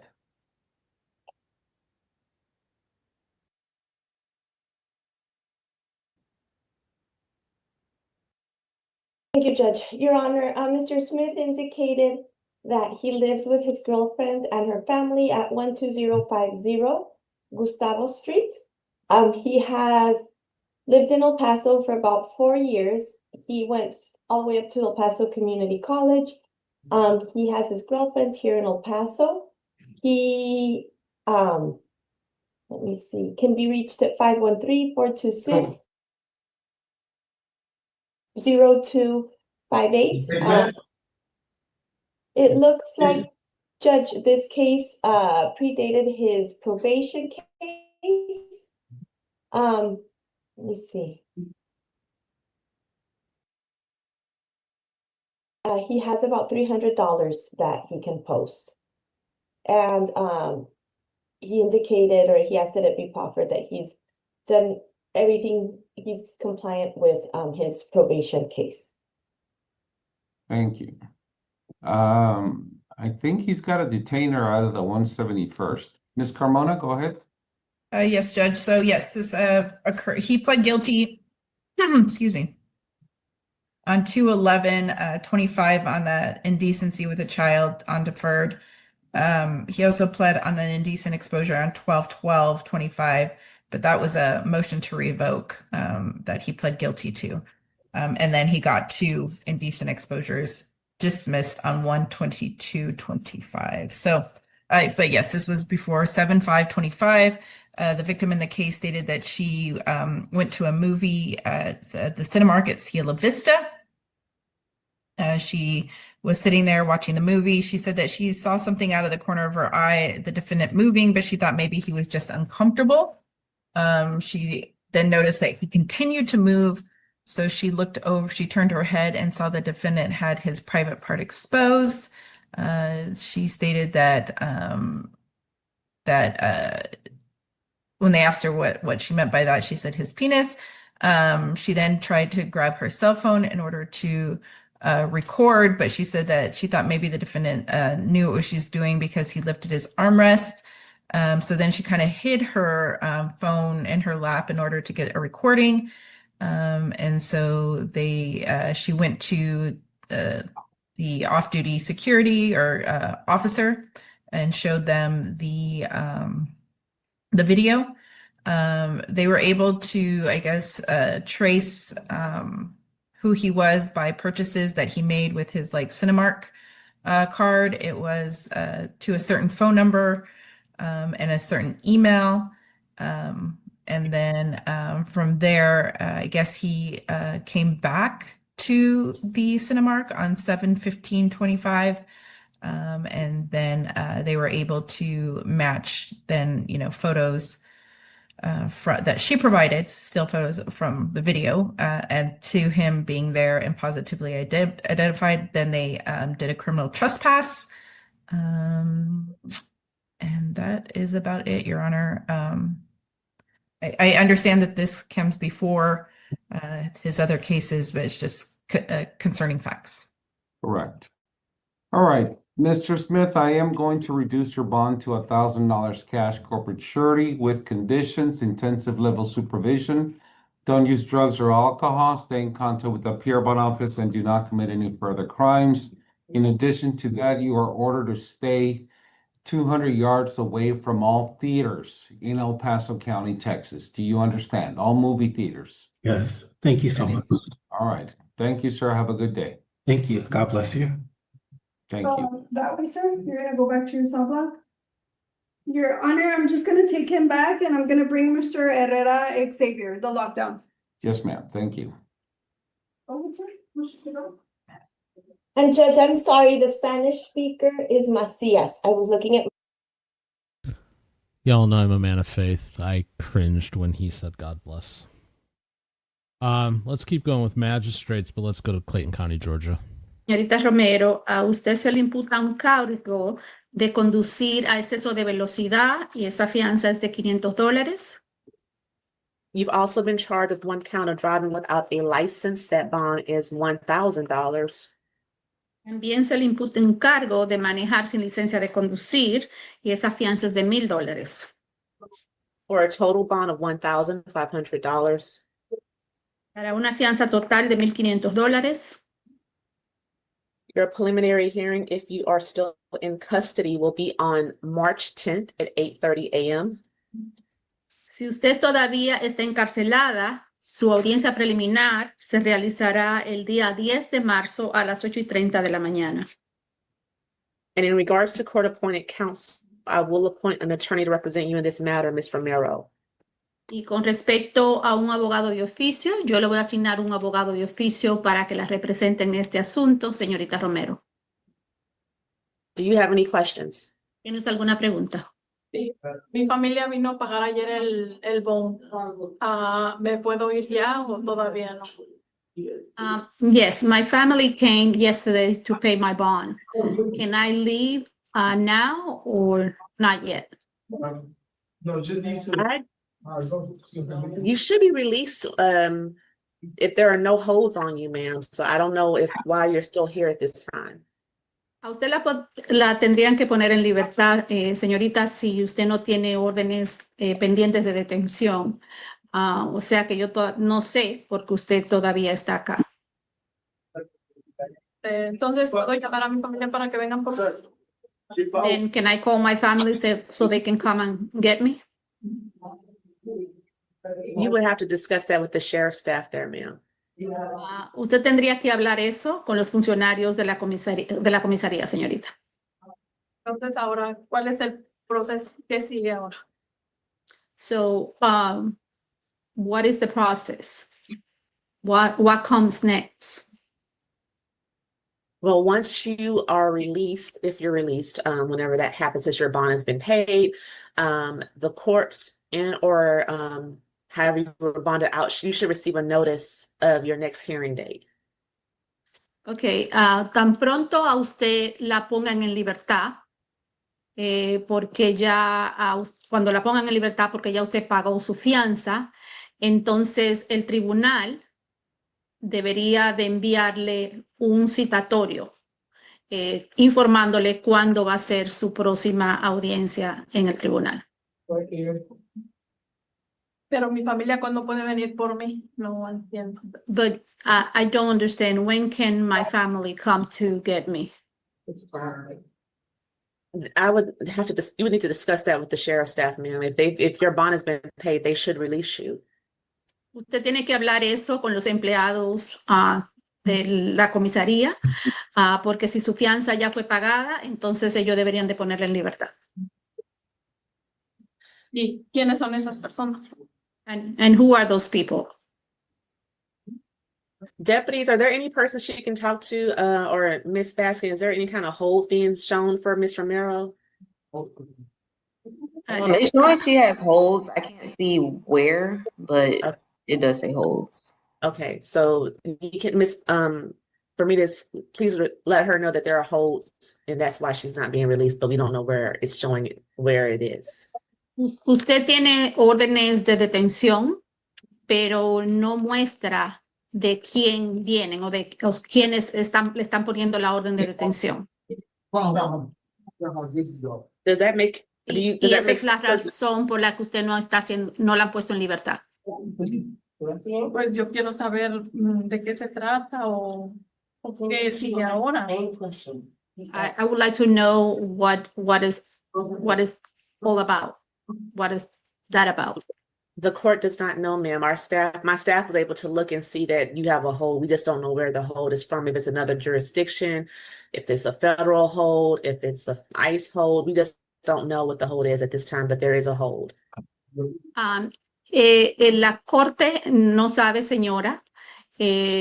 Nosotros solamente tuvimos la oportunidad de ver y muestra que hay una orden de detención. No sabemos si viene de otra jurisdicción, no sabemos si es una orden de detención federal o es una orden de detención de migración. Solamente sabemos que usted tiene una orden de detención en estos momentos. Hay una orden de detención. ¿Qué tengo que hacer? ¿Esperar? Solo esperar. What do I have to do? Wait? Just wait? Unfortunately, yes. That seems to be what's going to happen now, ma'am. Desafortunadamente, sí. Esto, al parecer, es lo que va a ocurrir por ahora, señora. Your Honor, it will be an ICE hold. It could be an ICE hold? Okay. It is an ICE hold. It is an ICE hold. Yes, ma'am. Okay, Es una orden de detención de migración. ¿Y ellos cuándo van a venir por mí entonces? ¿Para qué? So when are they going to come to get me? I don't know. Yo no sé. All right, thank you, ma'am. You're free to go. Gracias, puede retirarse.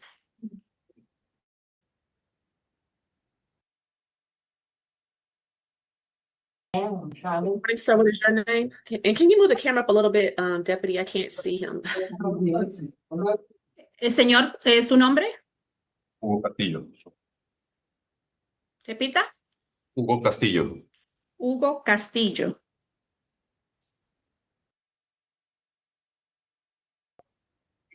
Ms. Castillo, your charges were because you had no criminal history. The court gave you a signature bond, but unfortunately, you also have an ICE hold, and you're not going to be released until ICE comes and gets you. Señor Castillo, por el hecho de que usted no tiene antecedentes penales, este tribunal le asignó una fianza bajo firma o una fianza bajo palabra, pero desafortunadamente usted también tiene una orden de detención de migración. Y a usted no lo van a poner en libertad hasta que ellos vengan a buscarlo. Okay. Do you have any questions, sir? Yes, ma'am. ¿Tiene usted alguna pregunta, señor? Sí. Mi fianza fue pagada inmediatamente después de que me detuvieron el día miércoles. Me detienen a las 3 de la mañana. Ingresé a la prisión a las 4. Espere, señor. Usted dice que su fianza fue pagada. Inmediatamente usted fue detenido. Sí, así es. My bond was paid right after I was detained. Okay. Okay. Y después mi esposa y mi abogada de inmigración, porque actualmente yo estoy en un ajuste de estatus, iniciando el proceso de ajuste de estatus por matrimonio con ciudadana americana. And right after that, my wife and my immigration attorney, because I'm going through the process of a status adjustment in immigration because I'm married to a US citizen. Ellas estuvieron monitoreando y el sistema no decía que tuviera un hold de migración. El hold de migración apareció hasta el miércoles a las 6 de la tarde.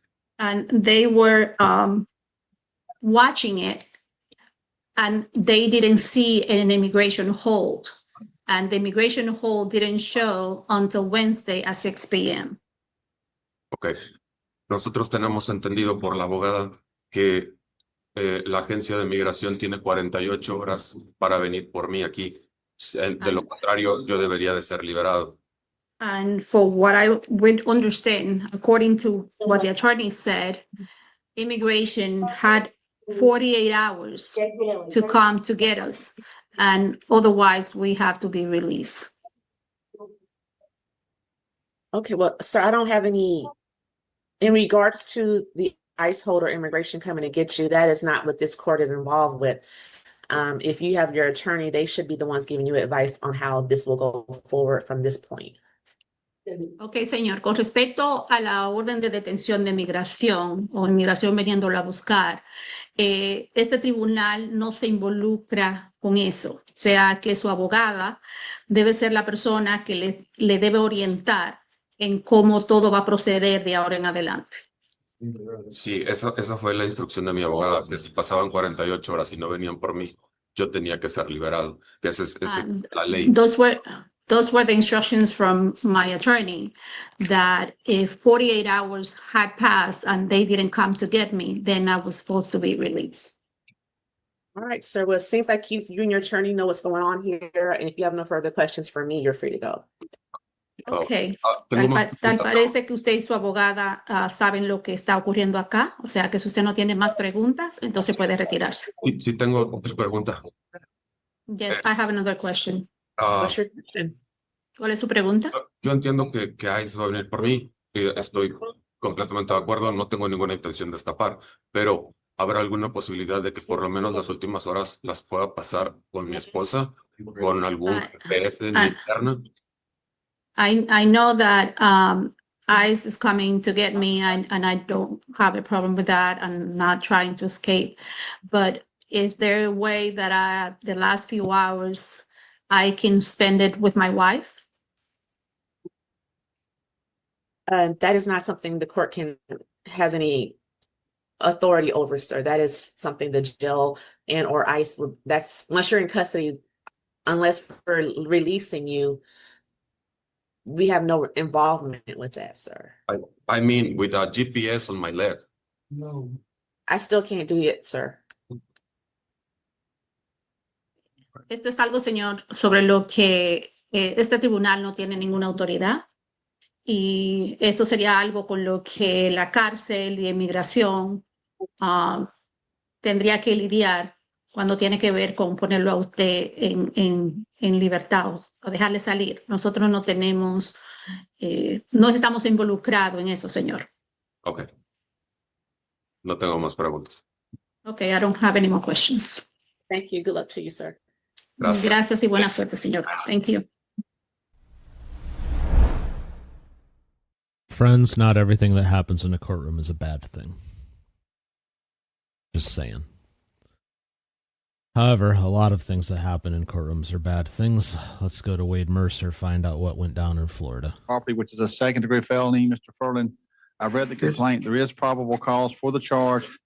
I've also looked at your criminal history, which is extremely lengthy. It appears that you've been, according to the Florida Department of Corrections website, you've been to prison 7 times, all of which involve burglary or theft charges. So that's the criminal history I've got.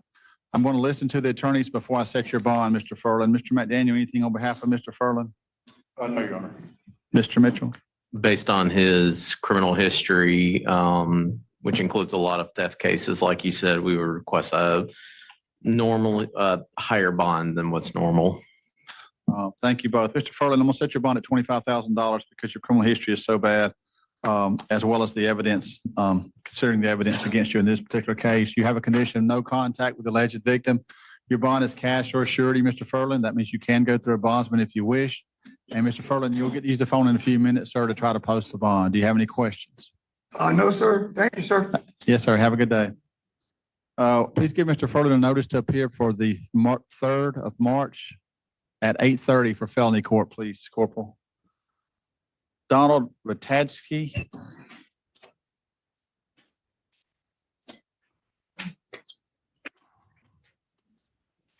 Good morning, sir. You're here because you've been accused of 3 charges. You've been accused of 1 count of felon possession of firearm, 1 count of possession of drug paraphernalia, and 1 count of no valid driver's license. There is probable cause for the 1st and 3rd charge. I sent a text this morning to the attorneys asking them to take a close look at the possession of paraphernalia charge. Mr. Mitchell, what's the state's position on that charge? Your Honor, the officer involved is both of the Howell brothers, Colt and Keenan Howell. They're both part of the task force. They have a long history of dealing with these type of substances. We would just say that based on their history and experience with dealing with this, that they know what methamphetamine when they see it. We can have that amended and included in the complaint, or we can actually have them tested at another time. But I know court's going to decide on what they want to do. We just request nonetheless that as a condition of his bond, he have random UAs nonetheless. Mr. McDaniel? I don't know what, Mr. Mitchell's referring to, that their expertise can tell if something's methamphetamine. So there's no way to tell it without testing. So, I just asked the court to set bonds and maybe give them an ROR in the case that they did not do a test. So thank you both. So Mr. Ratajski, in order for it to be paraphernalia, it has to be related to an illegal substance. And there's no way, the complaint doesn't mention anything about their experience and expertise, first of all. Second of all, they don't mention a test, a field test. So you cannot find methamphetamine, it's methamphetamine, without a drug test, which is the most common way to do it, or going through your training and experience and explaining that in the complaint, which is almost never happens. So there's just not probable cause for possession of drug paraphernalia because you got to prove it's the drug before you can prove it's paraphernalia. So I'm going to just release you on that charge. It's just a misdemeanor charge. That's not the biggest part of your bond anyway, but I'm going to release you on that. I'm going to ask Mr. Mitchell to notify the arresting officer that you've got to do it the right way. And they do know that because they are drug task force officers. They should know that. So I'm sure they'll fix that. Mr. Ratajski, your bond in felon possession of firearm charge is going to be $15,000. Your bond and no valid driver's license will be $2,500. Your total bond today is $17,500 cash or surety, sir. And you do have a condition. You've got the standard conditions of every bond, and you've got a condition not to drive a motor vehicle without a license and not to possess a firearm. I cannot put a drug condition or a random urinalysis on there because I found no probable cause for the drug charge. You'll get the chance to use the phone, sir, in just a few minutes to post the bond. If you post the bond, you'll be released. If you don't post the bond, then what will happen is that the public defender's office will be in contact with you at the jail. And lastly, the jail will give you a notice for your court date in felony court, which should be March the 3rd at 8:30. Do you have any questions, sir? Yes, sir. I didn't even know my license were expired. See, I ain't never been pulled over. I ain't never had a point against my license. Let me see if it says the basis for it.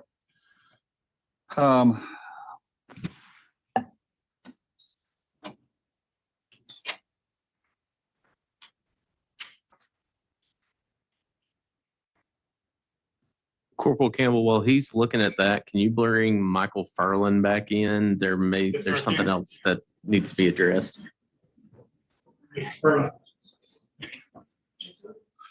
According to the complaint, your license expired in 2021.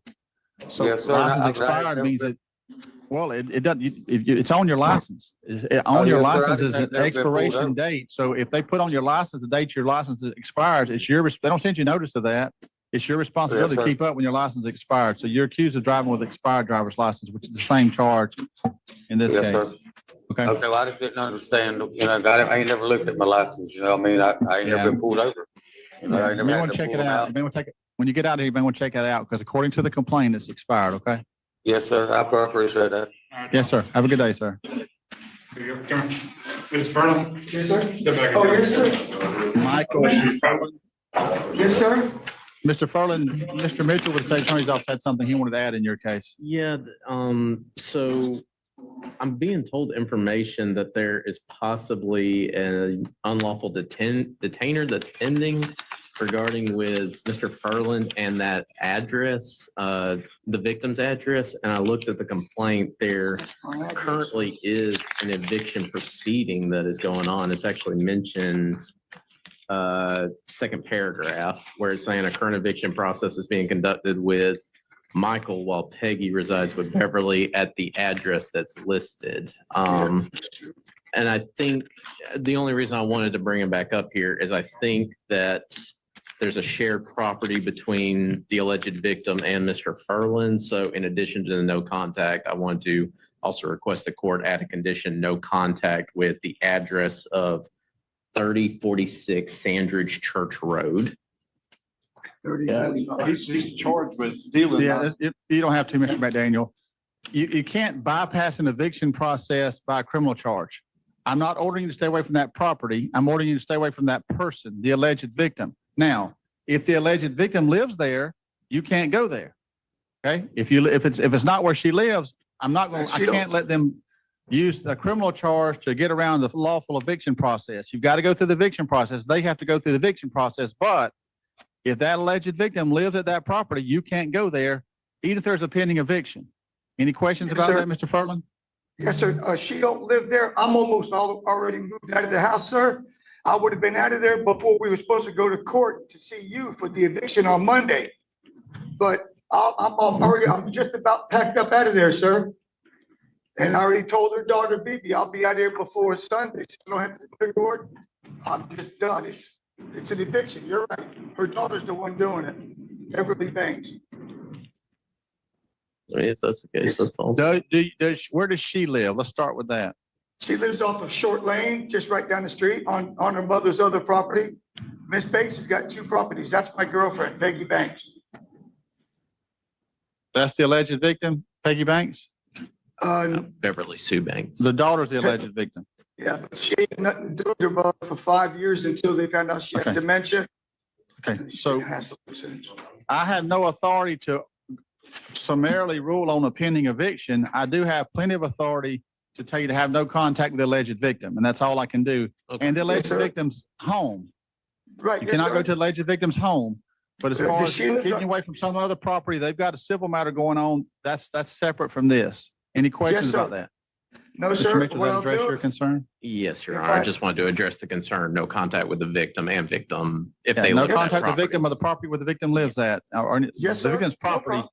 You can't go on the victim's property. Now, the victim doesn't own the property where you live. That's what I'm hearing you say. Is that right? Yeah, yep. She's on Short Lane, right down the street from there, sir. No, listen to my question. Does the victim own the property where you live, or does the victim's mother own the property where you live? The victim's mother, my girlfriend. Okay. She owns the property, that house I'm living in. She's the one doing all this, Bibi, because her mother's got dementia. What kind of hearing you talking about on Monday? I don't have an eviction hearing Monday. Well, it was one day coming up. Maybe it's not Monday. I'm not going to be there, sir, if I'm in here, but I'm pretty sure I might be able to bond out. I'll call the sheriff. Can the sheriff take me over there to get my remainder of my stuff? Yes, they can. That's what I was going to do, sir. Okay, if you bond out, then do No, no, that. no, If no. not, we'll see you next week, okay? Yes, sir. Okay. Have a good day.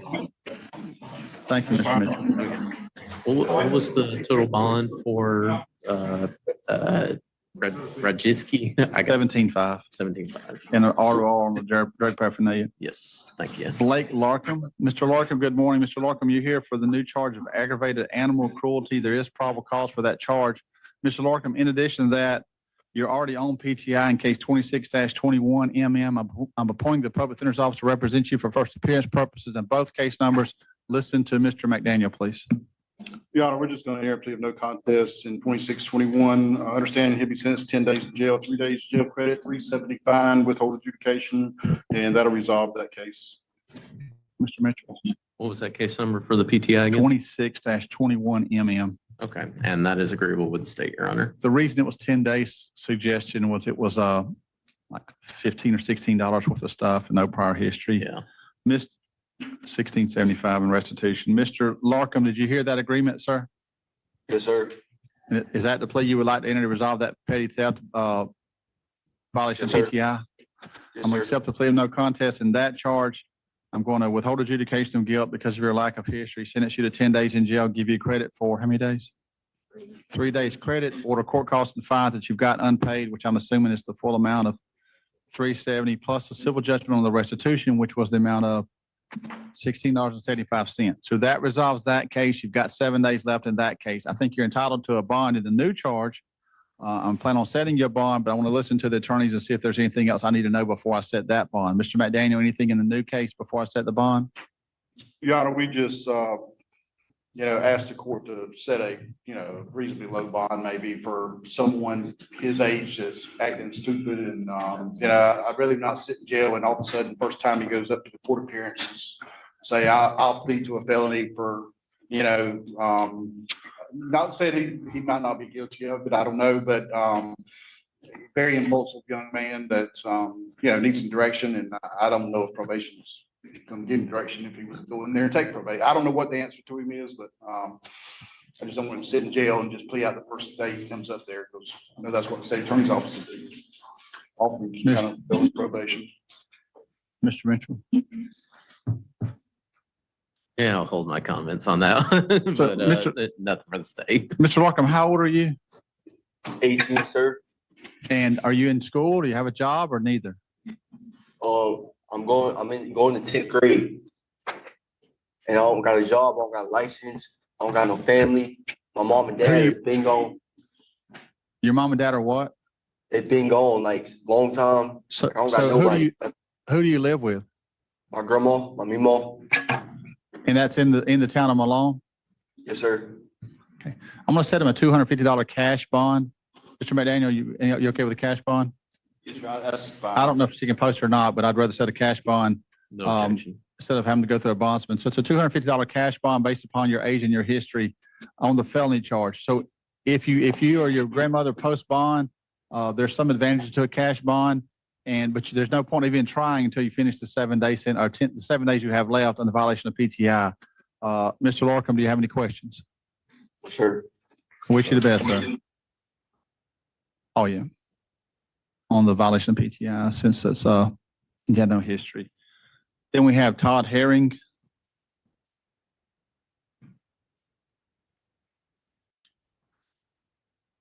Mr. Herring, good morning. Mr. Herring, you're here for first appearance, accused of one count. Actually, you don't have a charge here. You have a fugitive warrant from Seminole County, Georgia. I see you signing something there, so I'll wait till you get through signing. And I'm assuming that's a waiver of extradition, Mr. McDaniel? Yes, sir. So, Mr. Herring, as you may know, they have 30 days to pick you up, sir, starting today. Now that you've signed that, Mr. Herring, I will see you in 15 days if you're still here. The reason we do that is just to keep a track on the cases. Seminole County is like Houston County in Alabama. They're neighboring counties. So they're very good about picking people up. It's unlikely you'll still be here in 15 days, but if you are, I'll see you. I'll ask the jail what the status on the transport is, and you'll get to hear that answer. Any questions, Mr. Herring? No, sir. Thank you. Have a good day, sir. You're welcome.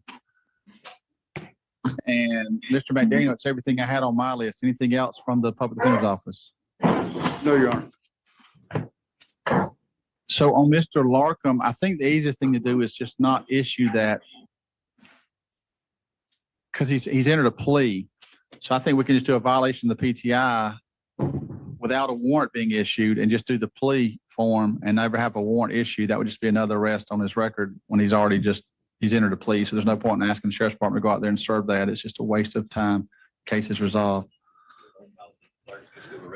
Just do a revocation of the PTI order. Yeah, please. I don't know if we did or not, but if I may have forgotten to give Mr. Larkham a court date on his felony, but it would be March 3rd at 8:30. I told him it was March 3rd, so we put it on this stuff also. Thank you, Mr. McDaniel. Anything else? I don't know if he's gonna find out, so, but Jay, he's 18 years old. Y'all just, he needs direction, but I know probation can give him direction, but I don't know what the answer is. So. Yeah, I don't know. The state may offer a felony PTI because they don't usually offer misdemeanor PTIs if you've had a prior PTI, but on felony PTI, a lot of times they will offer that if they haven't had a felony PTI. Yeah. They don't really hold misdemeanor PTIs against them, but I don't know what y'all decide. That's up to y'all. I did not know until this morning. I was surprised it was aggravated child abuse, but I went and read the statute. Aggravated animal cruelty. Regular animal cruelty is just a misdemeanor, so it's not. We think of aggravated as being serious injury. That's not true with animal cruelty. Any act that causes repeated suffering of an animal is probable cause for animal cruelty. It doesn't have to be an injured animal. And I thought it was a misdemeanor charge when I looked at it, but I'm not saying that they can't convict him of a felony. I thought it was a misdemeanor, and that's why I'm trying to tell him that he needs to get this down to a misdemeanor. But yeah, I think the state is. All right, Mr. Mitchell, anything else from the state? No, from the state. Corporal or sergeant, anything else from the jail? No, sir.